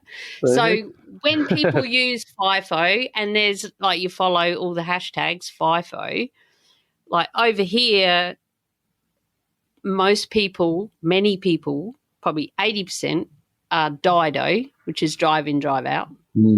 Couple hours, 2, 3, 4 hours. Or if you're up Townsville, they might do the further, like a whole day travel, but they're driving. But there's also people that'll fly, and they fly to Brisbane or to Townsville, especially like from Carmichael and that. But so I see the FIFO lifestyle that people focus on as mining lifestyle. Yeah. I just wanted to say that. And I agree with you 100%. And like my sister always says, because she lives over there, so she gets the anti-FIFO sentiment and has been dealing with it for many, many years and done lots of things around it. And but I love that she also likes to balance it with there are thousands of people, tens of thousands of people that are living the FIFO lifestyle that love it. And it's working for them, and they're happy, and their family's okay, and they're not broken up, and they're, and yeah, but they don't get Facebook pages for those people. That doesn't happen. Yeah, that doesn't get views. Nah, but they don't. People don't talk about things that are good. no, which has got a lot to do with what we try to do. Yeah, but it's like when we started, you go on Facebook and type in just FIFO, and the first two things you're going to probably see is FIFO cheaters and FIFO some shit, some negative bloody FIFO wives cheating or some crap, And it's like, great, that's the first, even the FIFO wives stuff. My partner was into that because, they all go and look to find helpful information. But of course there's none. The whole time I know it's just going to be a shit show. And it's just, people on there. Oh, my husband comes home, he doesn't do anything. Oh, my husband comes home and all he wants to do is have sex with me. My husband comes home, he doesn't want to have sex with me. My husband comes home, he wants to sleep the whole time. And it's like, they're never going to say, and my partner's like, what the fuck? I don't understand what the hell's going on. Why are these people together? Why are these people in a relationship if this is going on? And, someone's going, even if it's like, oh, when he comes home, all he wants to do is have sex, and then they're going, oh, you're not his sex slave and you don't deserve that and everything. And it's like, well, the next person's complaining they don't get anything when they come home. And it's like, what the fuck? It turns into this weird Ricky Lake, bloody Oprah Winfrey, friggin' Jerry Springer shit, and you're like, come on, people. I said to my partner, why don't you tell them how good you've got? She's like, I don't get it. I don't understand any of this shit. And I'm like, why don't you tell them? And she goes, oh, I'll probably get kicked out of the group. I just go, she'll get don't be with someone. crucified. Yeah, it's like here, don't be with someone you're not compatible with. Don't commit to a relationship and turn it into a business where you can't bloody leave no matter how hard you try. Don't sit back and spend money that isn't yours because that's the lifestyle you want to live, but then hate the person that's providing that sort of thing as well. Male, female, whatever, I don't care. Don't be a dickhead. Hey, hello. Just don't be a dickhead and you won't, shit like that won't happen. I have this thing where I'd say, and it's a little bit biased and it's a little bit down the line and it's not quite true, but, shit things happen to shit people sometimes. Come on. I've been dealt some pretty bad hands sometimes.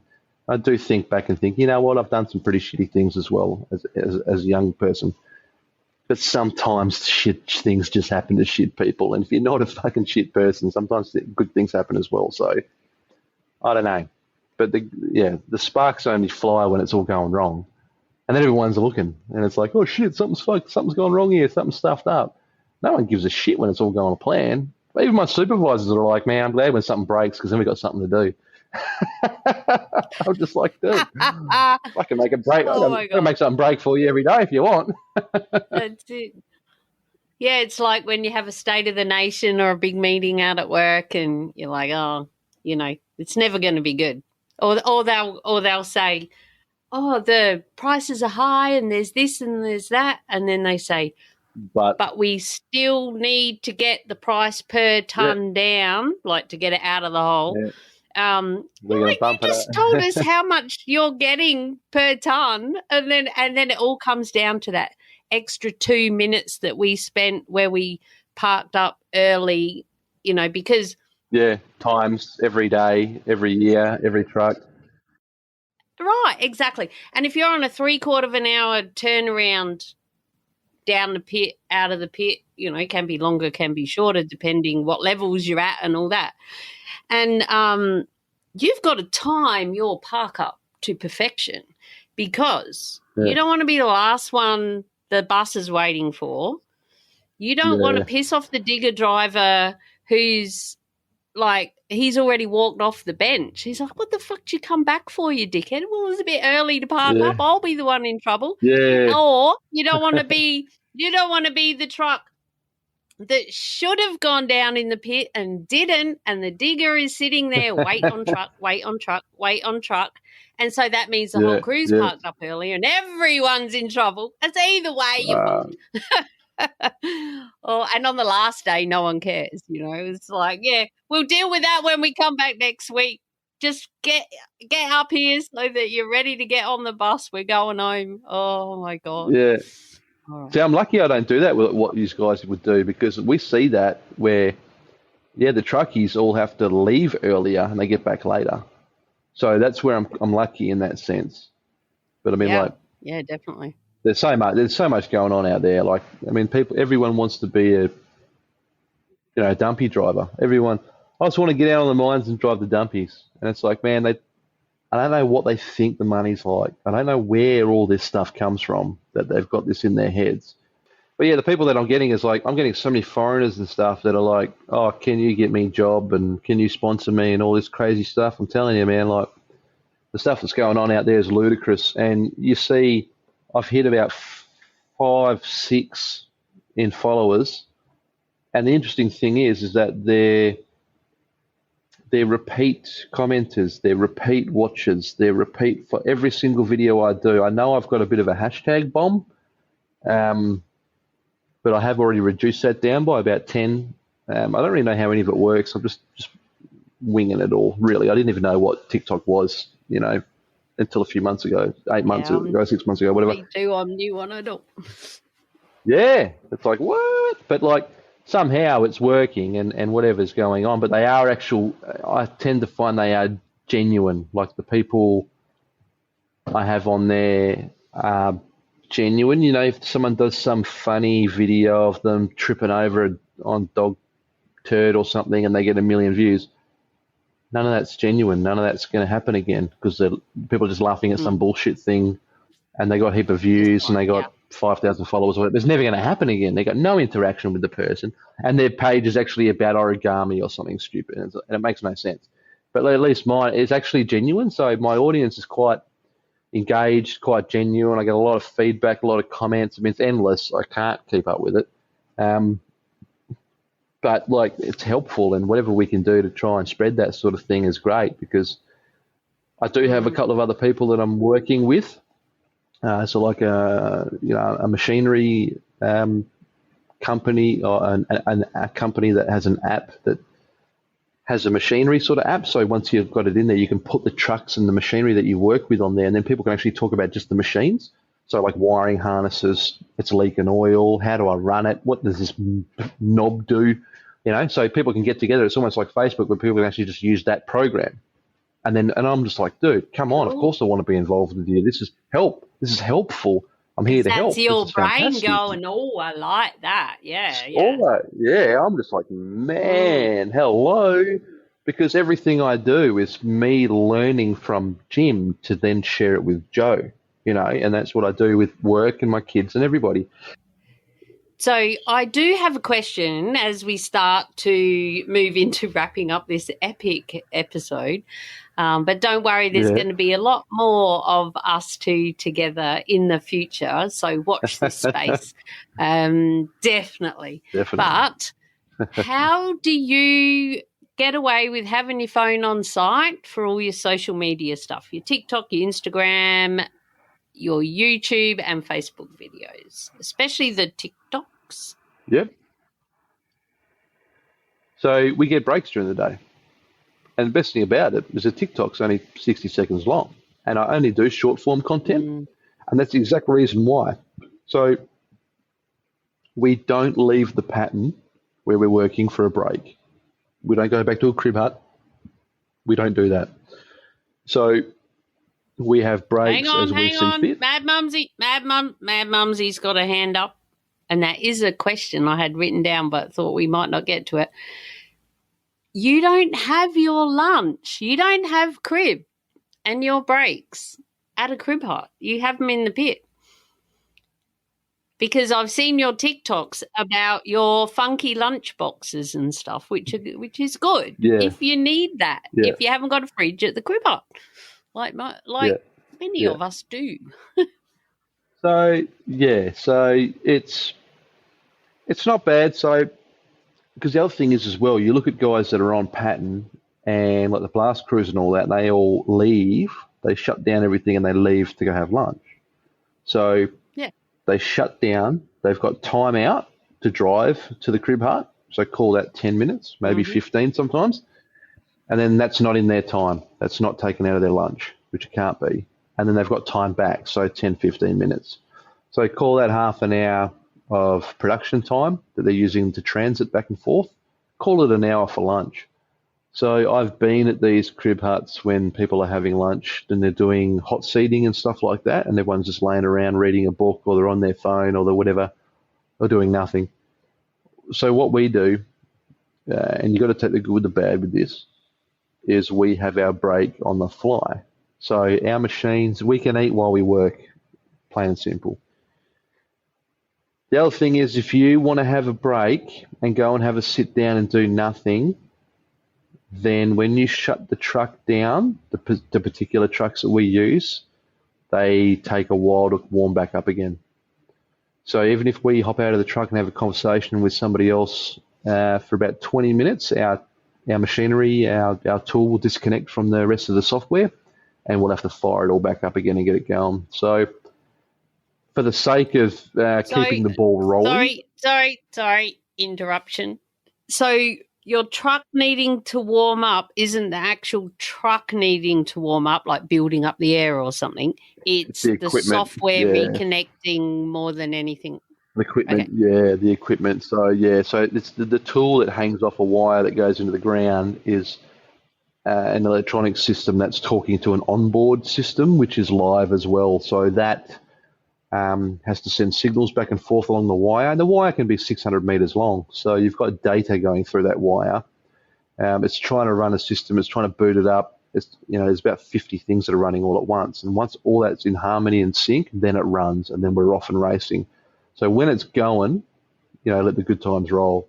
So us as operators as well will be just, if we're humming, man, and we're happy, we're humming along, just trying to get our quota, we're happy to just keep going. If you shut the thing down, this is where I say you got to take the good with the bad.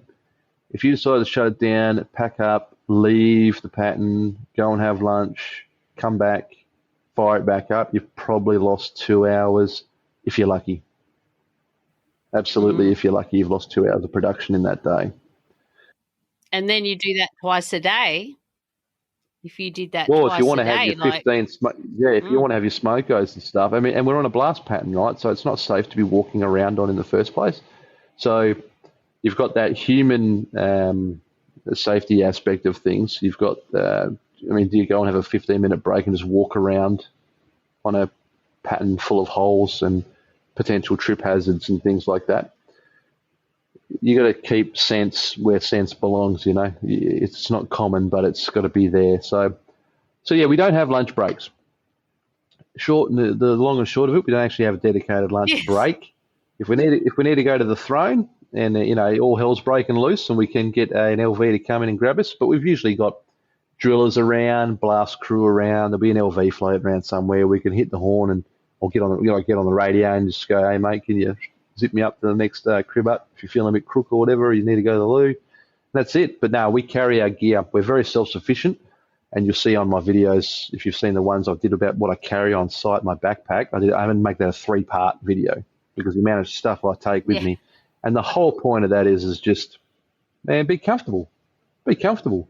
If you're stuck somewhere, especially in an environment like that, just be comfortable. I've just added another thing to my kit now that I'm going to take, and it's like a 1.1 litre, an 800 ml bottle, but it's one of those thermal things. I'm just going to put hot water in it, so then I can have me 2-minute noodles out there because we can't cook anything. We always eat cold food.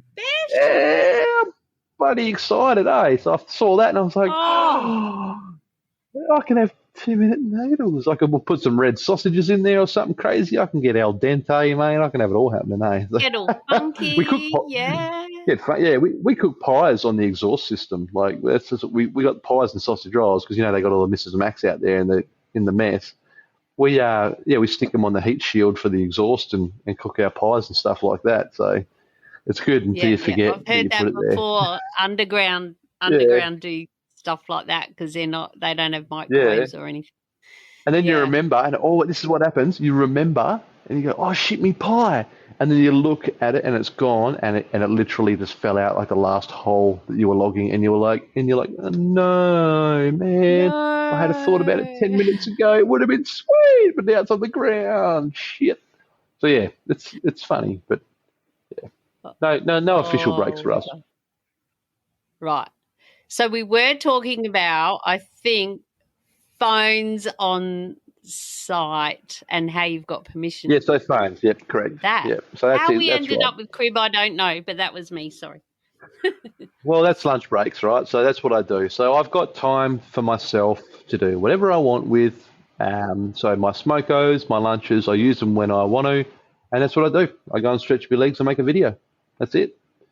And then in my lunch break, I might edit it and put it together, or I usually do them when I get back to my room. So my videos, I get asked a lot to do videos about camp.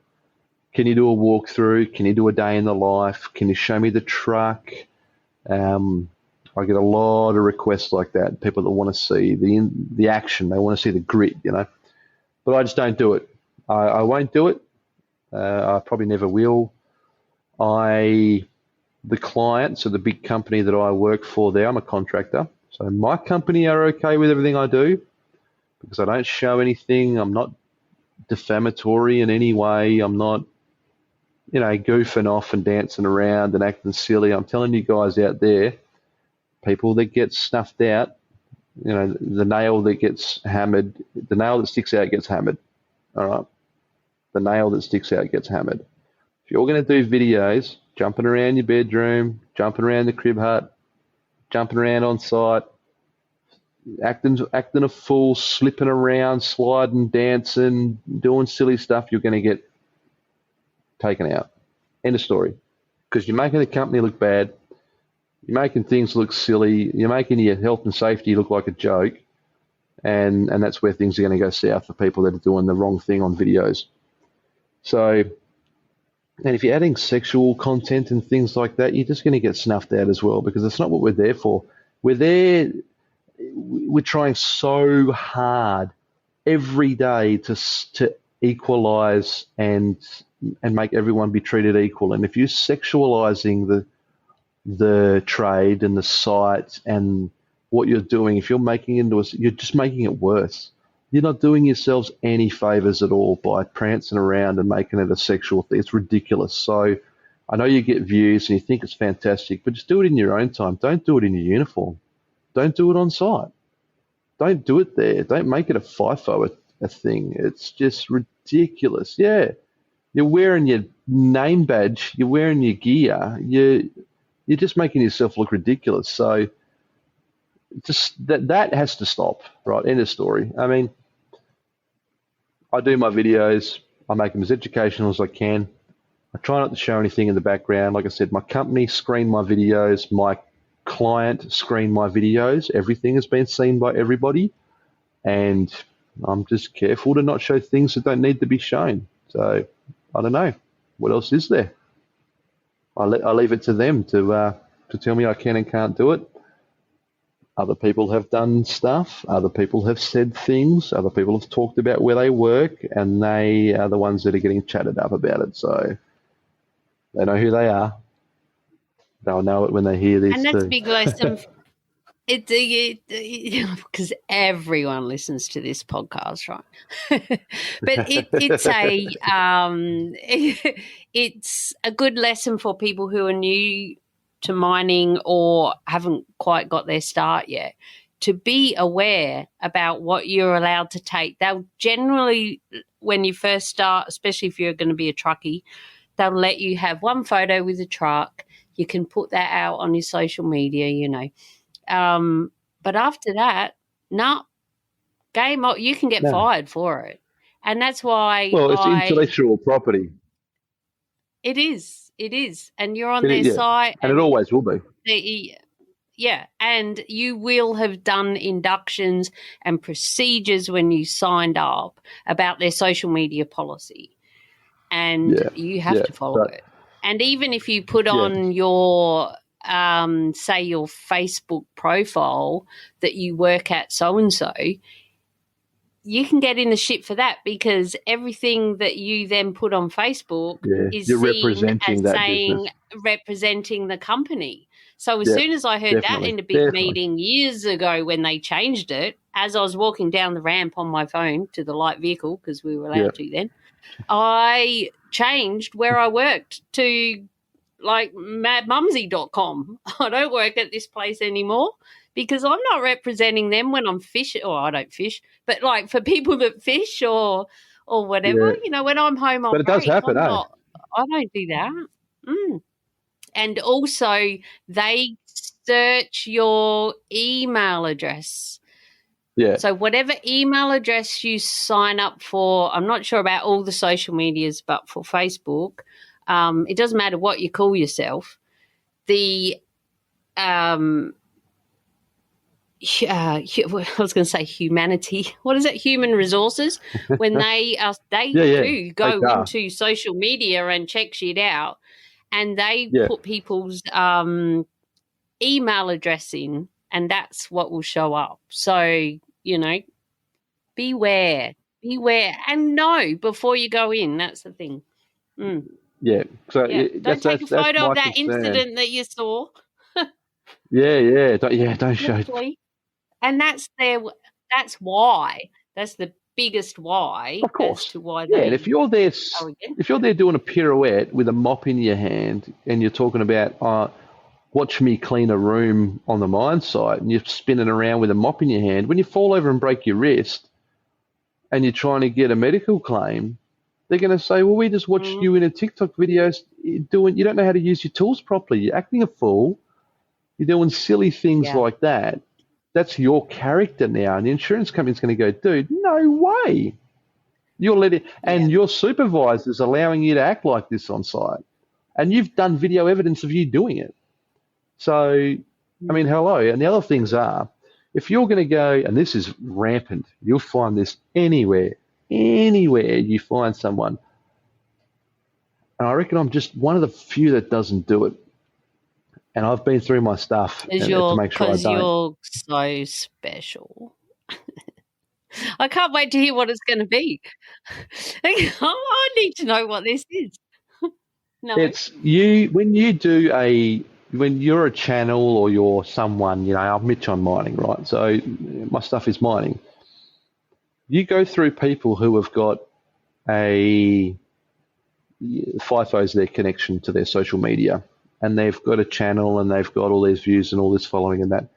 And then they're showing you stuff of their dog jumping around, ripping up a goanna, or they're at a shopping centre bagging out Woolworths, or they're just having a sook about the Shire or some stupid shit, or they're talking about problems at home and all this random crap, or their boyfriend or their girlfriend, or what the, I mean, hello. So they've had a channel that was getting this sort of interest for things that actually are relevant and interesting and on point, and they're going to fill it out with all this other bullshit, and you're just like, what the hell is going on here? And in the meantime, they're wearing a Rio outfit, a BHP outfit, an FMG outfit in one video, and then they're jumping around a nightclub drunk as a skunk kicking a friggin' wheelie bin down the road or something in the next video they're making. Like, what? You wonder why you get the sack? You wonder why you get chatted up? You wonder why you're giving things a bad image?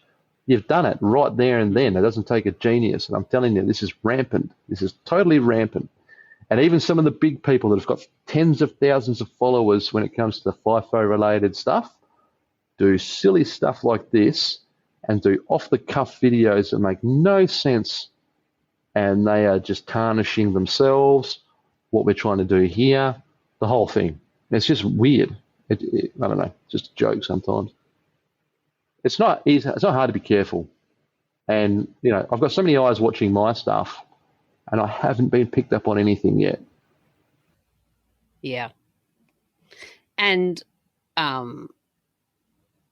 I hear a lot of people that I follow about social media and online marketing and online courses and all the things, and they say that about not diluting your content, but they also say it's not bad to have like one channel or say Instagram your stories or something as more of an insider view of what you're doing so that they feel like they can connect with the person instead of it being your main content. But in saying what you just said, I'm thinking, oh, do I do that? And because I've got a bit on TikTok, not a lot, but I did one, and I remember it was a Sunday afternoon and I was sitting by the fire, and I've got this tree where the seeds pop in the winter when it gets cold, and I was having a fire and I videoed it, and I'm like, this is shit, I'm going to get it on video. And I got it on video, and do you know that's my most watched video? And I'm like, it's not even mining related, and you're diluting your content, you dickhead. It was so funny. I just had to do it.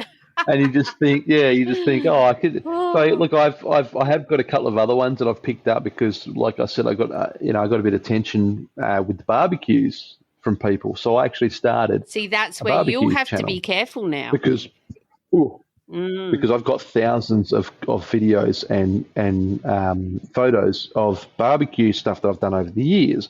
When I barbecue at the beach, when I'm camping, at my old house, my new house, so many different things.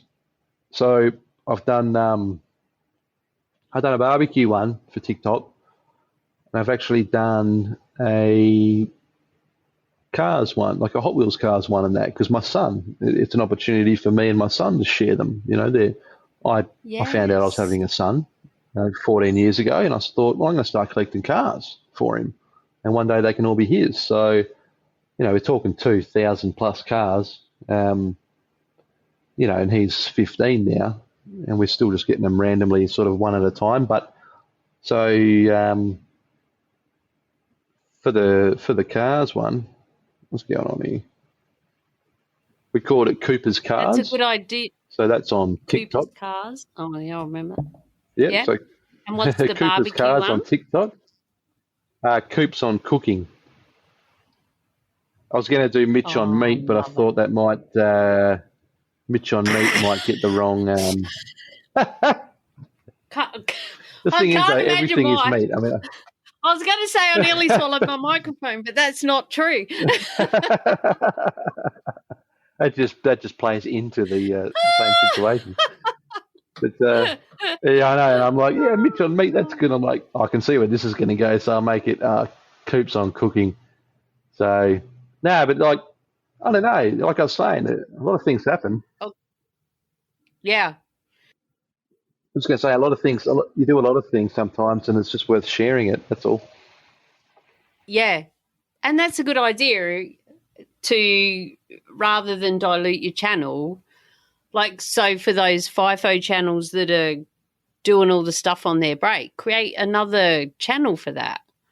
You know, and share your stuff when you're on site, if you're allowed to, and all of those things. But yeah, that's right. There you go. If this is an educational, point, then that's what it is. So I'm doing it. Be professional in what you do. So like I've got my channel. Yeah. It's mining related stuff. I'll give you a sample of what I do in my R&R.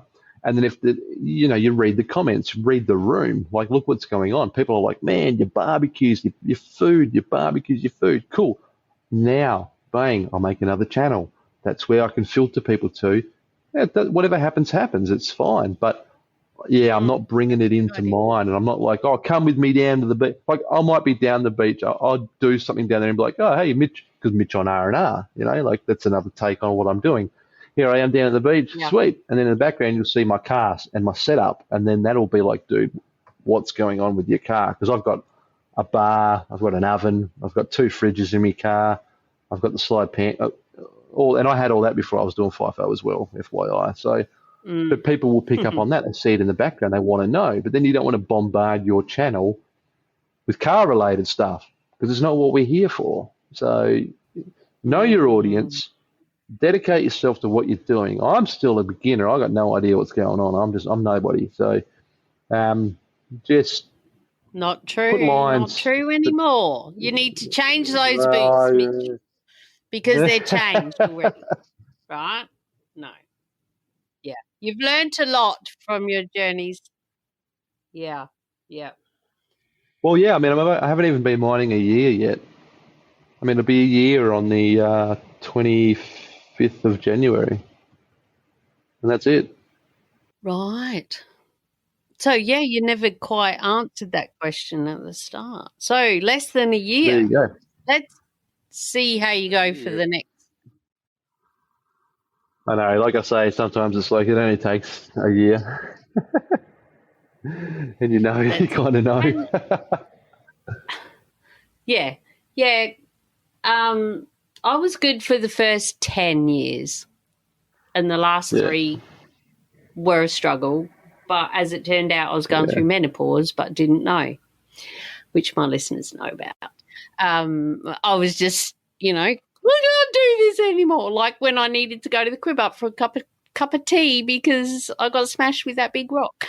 But that was a fucking big rock. That would have freaked me out 15 years ago. Don't yeah. matter. They Yeah, shake a house. yeah, yeah. That's what it is, But Mate, everyone's different. smashed my little house. Everyone's different.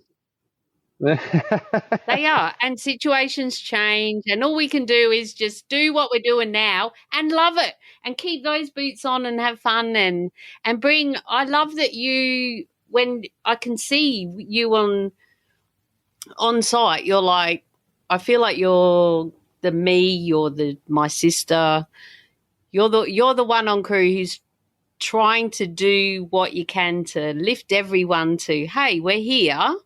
Let's just try and do what we can to enjoy it and get on. I'll be honest. Yeah. I'll be honest. Like I was definitely that guy. Something changed.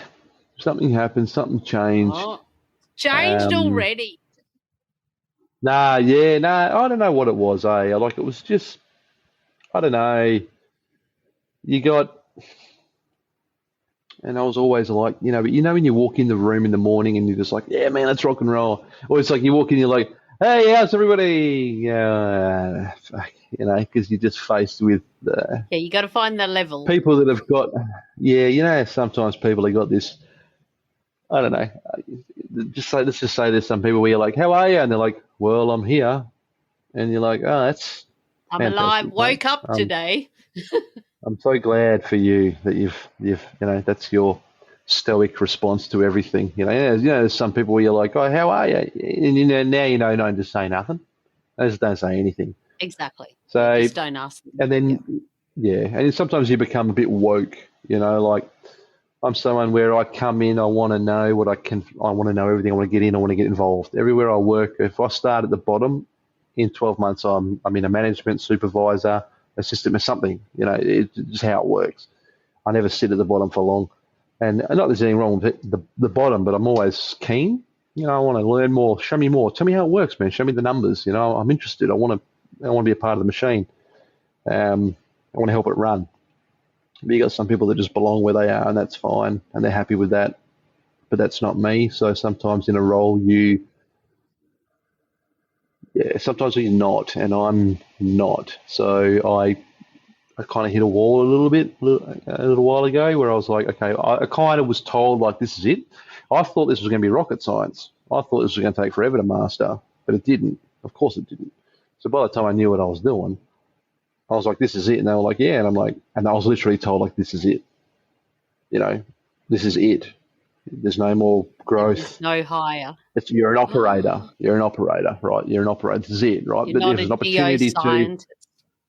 No, you're not putting. There's an opportunity. There's an opportunity to put your name forward to go into supervisory, but everybody did the same thing. And everybody was told, hey, put your name forward and see what happens. You're never going to dangle a carrot in front of me. I don't play games like that.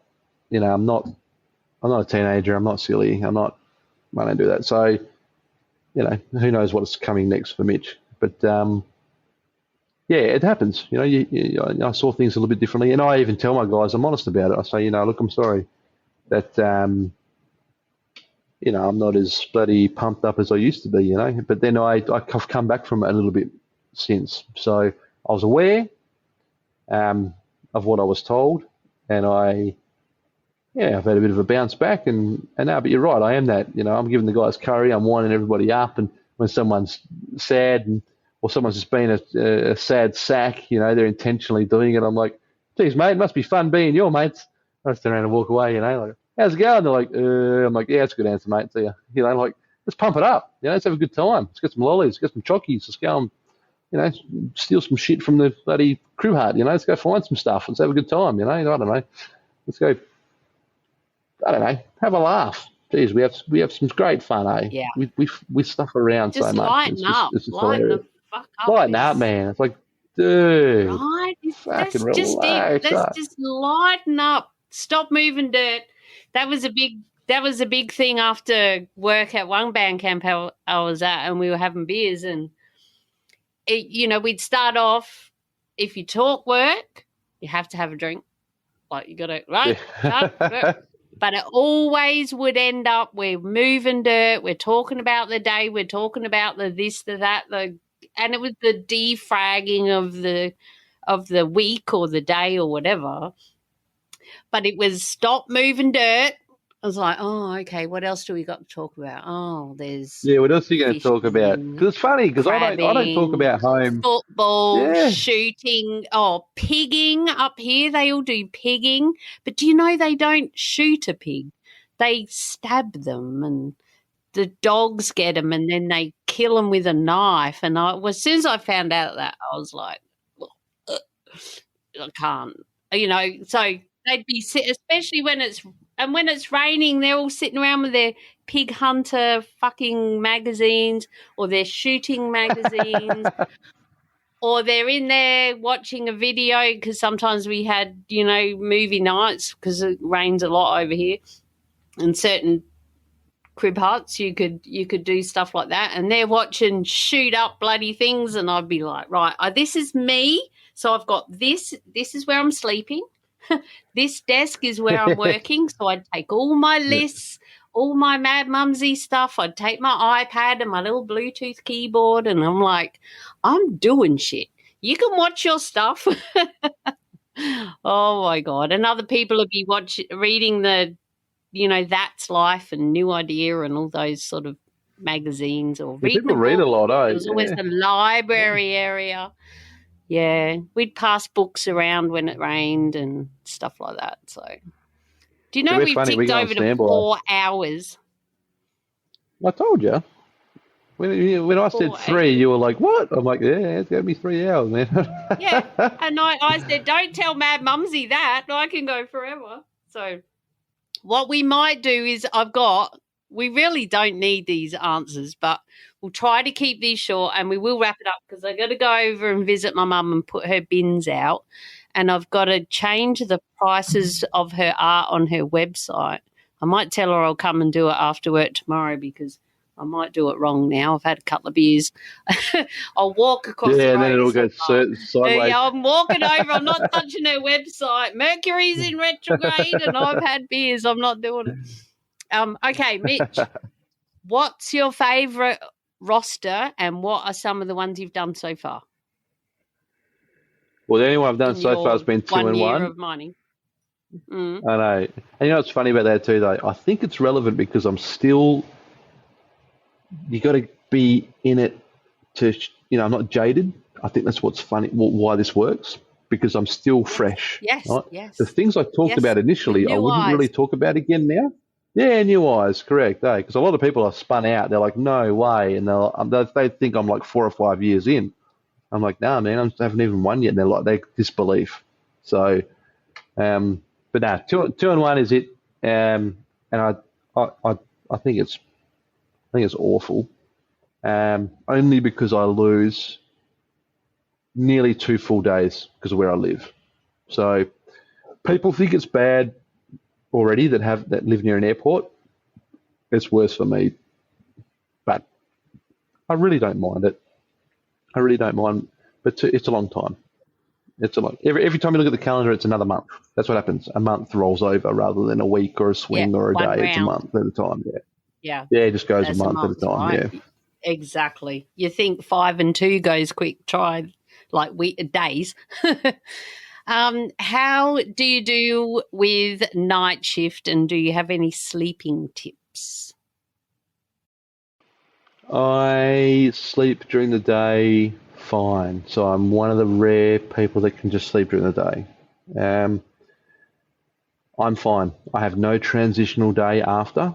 So when we go from days to nights, we work the day, and I fall asleep at 9 o'clock that night. Most people want to stay up till about 3 in the morning, something, and make themselves really knackered so then they can just start sleeping through the day. I don't. I can't even stay up past 9. I'm cactus. I got no nights. So I sleep at 9. I wake up at 6 the next morning, and then I go and have brekkie with one of the other guys. And then I go to bed at the latest 12 o'clock the next day, because then you're up at 4. So then you get a 4-hour little block of a good sleep, and then you start your shift. So I'm telling you, day one is going to shit. It's not going to work, right? You're going to be cactus.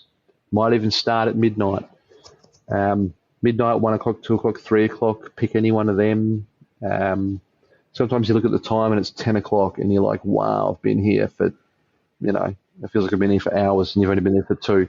It sucks, eh? And it ruins your night already. Not even first grim yet. Oh, my God. I know, and you're like, what?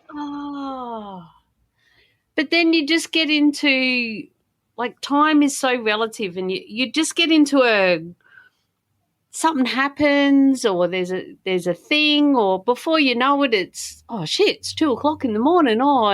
And one of the things I always like to say too is that a lot of people will say when the sun starts to come up, that's when they get tired. And I say, well, if you keep telling your brain that, it's going to be true, right? Because your brain's going, oh, sun's coming up, time to get tired. Whereas I say that's when I wake up more, because that means that it's going to be time to go home soon. As soon as you start seeing that glimmer of light coming up, you got to power back up. Getting closer to going home. I can do a few more laps. We kind of get that.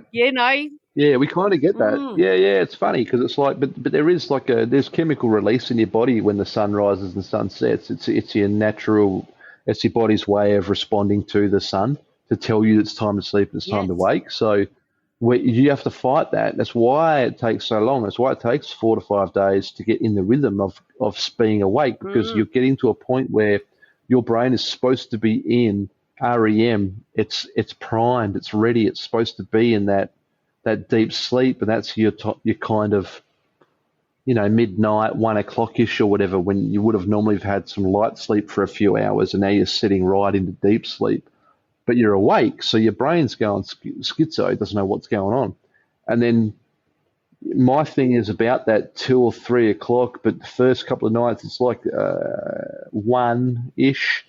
And then the thing is, it's like if you were ever at home when you were younger and you were partying with your mates and everything was good and you were full of beans, you were top gear, and then you're walking around town and the sun starts rising and you go, your brain goes, dude, you fucked up. You're supposed to be asleep. What are you doing? And you're like, crash hard. So I don't get that on site. Now, I don't, like you said, I get when the sun comes up, I'm pat, mate. I'm packing me gear. I'm walking around the truck. I'm making sure we're all good. I'm like, mate, it's time for us to friggin' leave this shit. I'm out, and you get your second wind, which sucks because I'm in an opportunity where, correct, right? And I'm in an opportunity in my truck where it's like I can park up and I can have my break. So I can have a 20-minute kip. So I can do that at 2 o'clock, 3 o'clock latest. But if you miss it, if your brain is scrambled and fried and you're like, cool, I take a little inflatable pillow that I stick up next to my head, and I inflate it just perfect to cradle my head. Yeah, have a little nap. So because the numbers are still going to be there from what you're doing no matter what, because you're working through it anyway. But if you miss that and it's like 3:30 comes and you are falling asleep, you can't keep yourself awake, then you've got problems. You need to have a little nap, because I still got to drive back from where I am to camp, which could be 15 to 45 minutes, depending on where I am in the mine. So you don't want to be driving a truck with the sun rising in your face and you are cactus. you got to self-manage that sort of thing as well. So that kind of happens. And this is me sleeping 8 hours as well through the day. But something about night, your brain just knows it. So let's fast forward to like day 4, day 4, and you start to come good. And you're energized through the night. You're not watching the clock the same. It's not the same, right? So you're doing all right. Yeah, you're pumping away. Everything's good. Then you pack your shit at the end and you're like, man, I am sweet. The last 2 days, 2 or 3 days, you'll probably be as good as you're going to be. And it's so funny, I tell you, it doesn't get better from one night shift to the next. You go through this whole program again. And we all do it. Me and the guys I work with all do it. I've got one guy that loves night shift, but he is a zombie the entire time. But he loves it. He just likes it. You're avoiding the heat. You're avoiding the flies. You're avoiding, the client. Sometimes they're not coming out as much. There's not as much shit going on. Yeah. You're not getting bugged by people. You're not filling out paperwork as much. It's a little bit different at night. So, but yeah, long story short, night shift sucks. I don't know. Night shift sucks. I sleep, man. I just sleep. Every chance I get, I just go, and it's so funny. I had a mate come up, one of my guys. He comes up, he walks up, because my truck hasn't moved in a little while, right? So every 10 minutes I should move to the next hole. So my truck hasn't moved. He walks over. He's having a dart. He walks over, and he reckons there's me just like on the door glass of the truck, just asleep, my face smushed on the glass. And he's like, "Oh, okay, I'll leave him alone." And he goes back to his truck, and then he looks over, and my truck's moving. So I've woken up, driven forward to the next hole. And then before I've even launched the tool in the hole or anything, I've just fallen back to sleep. And he's come back over to come and chat with me. He's like, "Man, you didn't even launch the tool. You were just asleep again."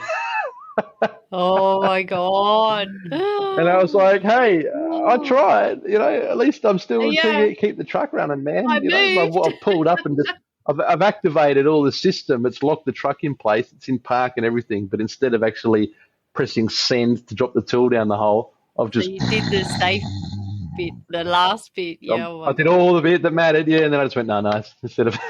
Yeah. And he was like, man, it was so funny, eh? Like, you just can't believe I woke up, I just went back to sleep like nothing ever happened.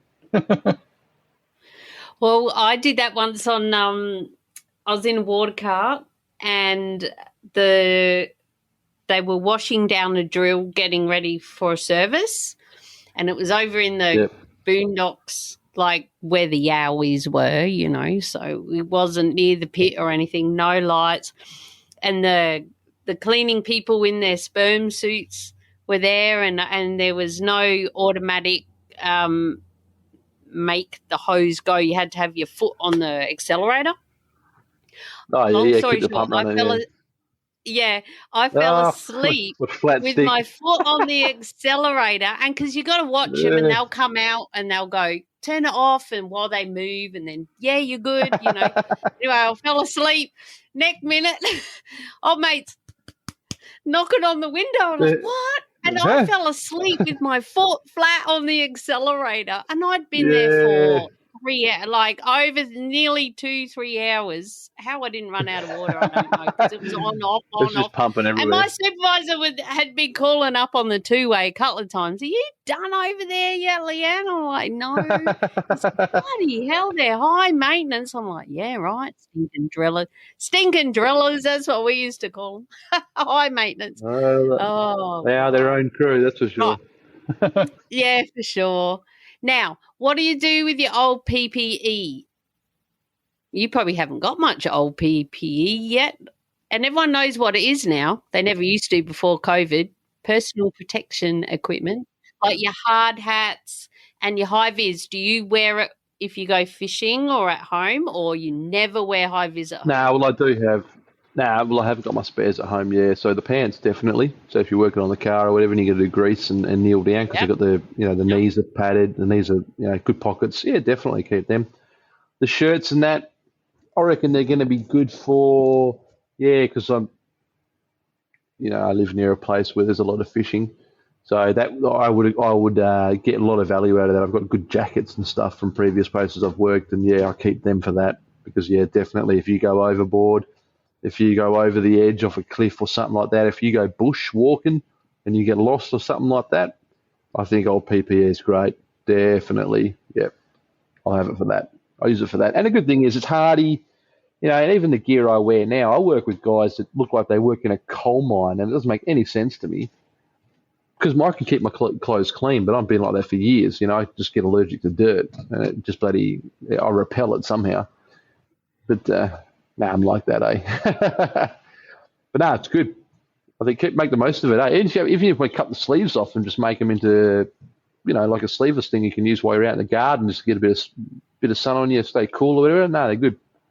Yeah, because there's it's a question I ask most people, and there's a varying degree. Some people always wear them at home if they're mowing or fishing or like working on cars and shit, which makes sense. And then there's the other mindset of I'm not at work, I'm not wearing high vis, which was me. Yeah, I've heard that before, yeah. I only wear high vis when I'm at work, that's funny. how I was. So, that's why I asked that question.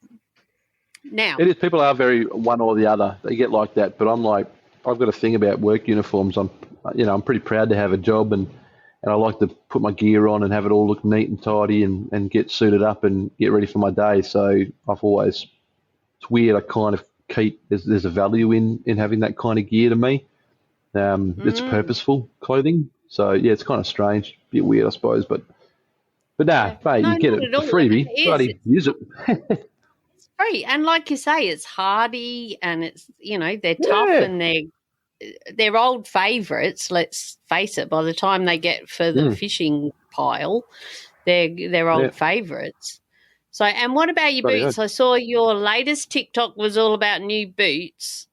So, have you got any events around boots? Have you ever had a critter in them yet?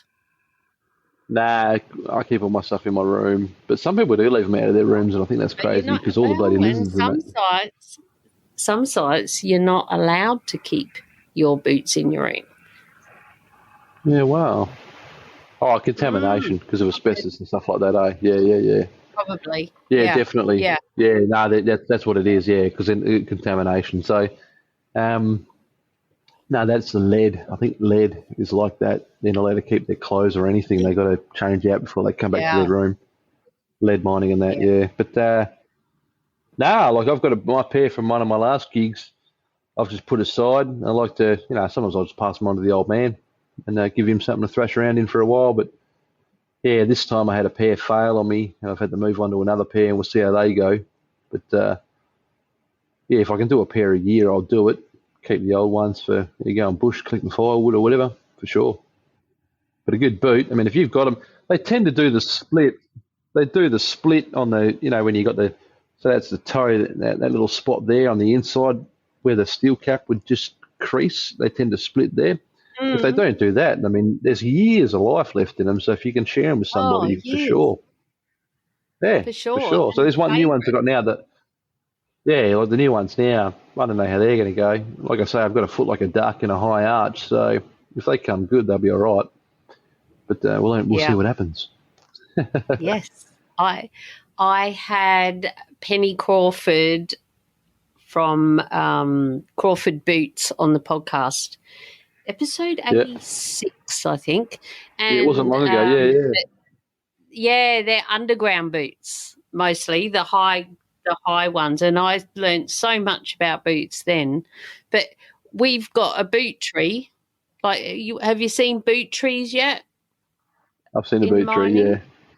You've seen a boot tree? I've seen a boot tree. Get your own I only saw it a few weeks ago. And it is. Yeah, at home. No, it's funny because we don't really. Got one. we'll walk around camp and then we'll just like, wow, this is before the heat set back in, and we're like, wow, how cool is this? It's like it's cool because it's funny because the camp is so regulated and so prim and proper. To see something like that was a bit more wholesome. It was pretty cool. Yeah, just random where people. And if you are listening and you don't know what the hell we're talking about, it's usually where you throw your boots when you're leaving.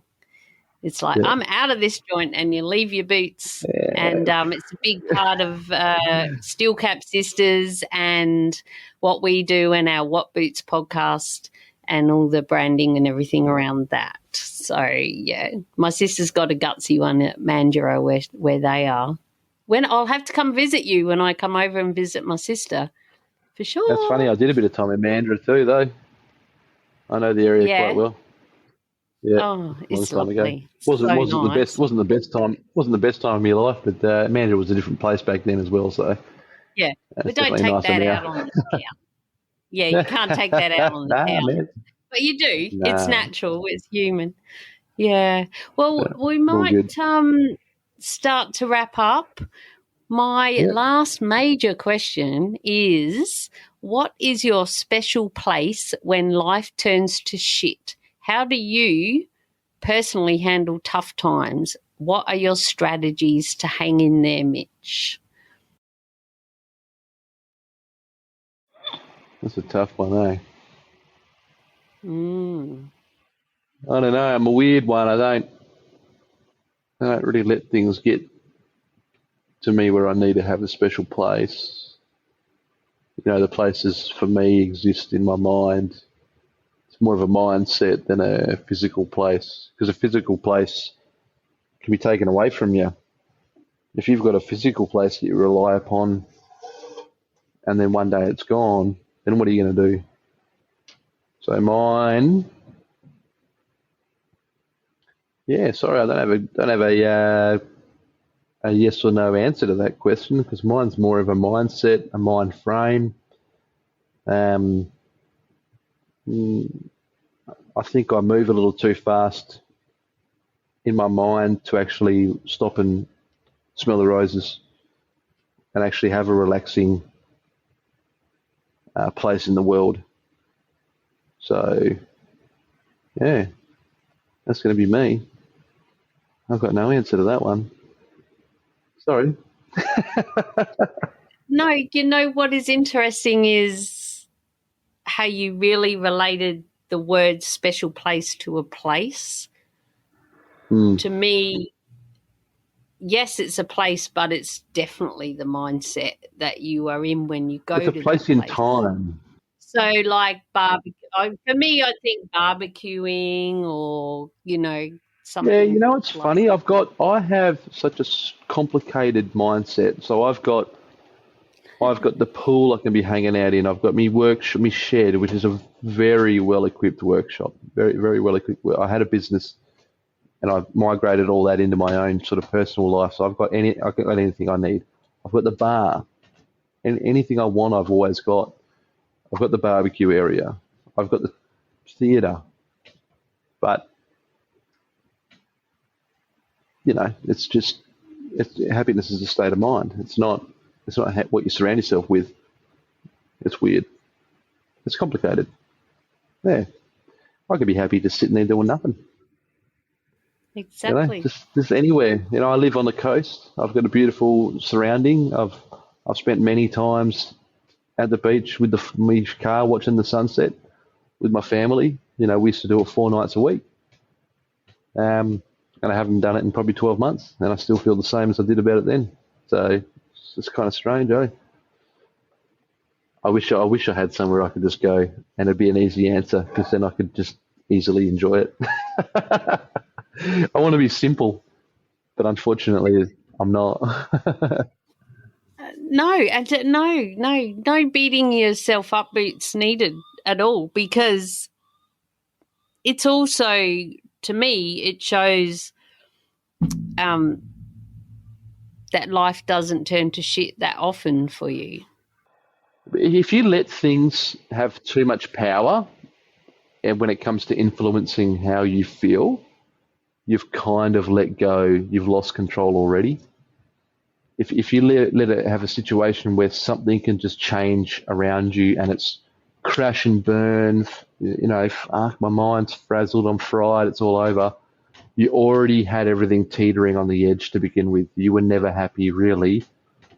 You were never really in control of anything. you put too much weight on things. If all it takes is the tiniest little thing, the tiniest little pebble for the whole thing to collapse, you've put too much faith in that tiny little thing. To me, I'm like, I give everything a little bit. You know, if something goes skew, if that gets taken away from me, the whole thing doesn't collapse because I didn't give it enough power that one thing could have such an influence over the whole thing. I mean, I could lose my job tomorrow. That could be the end of it.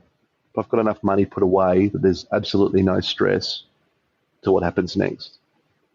It's just weird. My car could break down tomorrow and not run at all. And I'll walk. I'll figure it out. You know, we'll be right. That's it. I don't know. You give things too much power, then things have power over you. That's what I think it is, though. And then you're a victim of your own circumstances. But yeah, it's all a state of mind. It's all doom and gloom the way I say it. No, that was so powerful. I was listening. I'm like, yeah, now you need to hear this, Mad Mumsy. Isn't it weird though? You know what I mean? Sometimes, you know, people, I can talk like this all the time because it's just, I'm very mechanically minded in a way where things are, it's yes or it's no. It's A or it's B. It's not, you know, it's not floating around in the air. It's like you either do it or you don't. You know, the hardest thing about doing anything is just getting it done. You have a place or you don't. Yeah. You have a place or you don't. It's like, come on, tell me, what are you doing here? I don't know. Well, come on, mate. That's not good enough, you know? So, yeah, I don't know. That answer was totally good enough, and I loved it. Thank you so much. Where is the best place for people to get in touch with you? If they need more Mitch on mining they need more Mitch in their life, or barbecues, or what are they called? Hot rods? Hot cars? Hot wheels. Model cars, toy cars, yeah.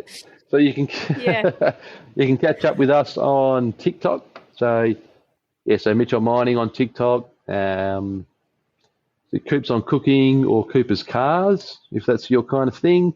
The Mitch On Mining is the same on Instagram, Facebook, and YouTube. And I'm definitely this year going to try and do the long form YouTube stuff. So I will go back through videos, or while I'm doing a video, I'll say, look, if you want to catch up with more of this, head to the YouTube channel, really trying to grow the YouTube.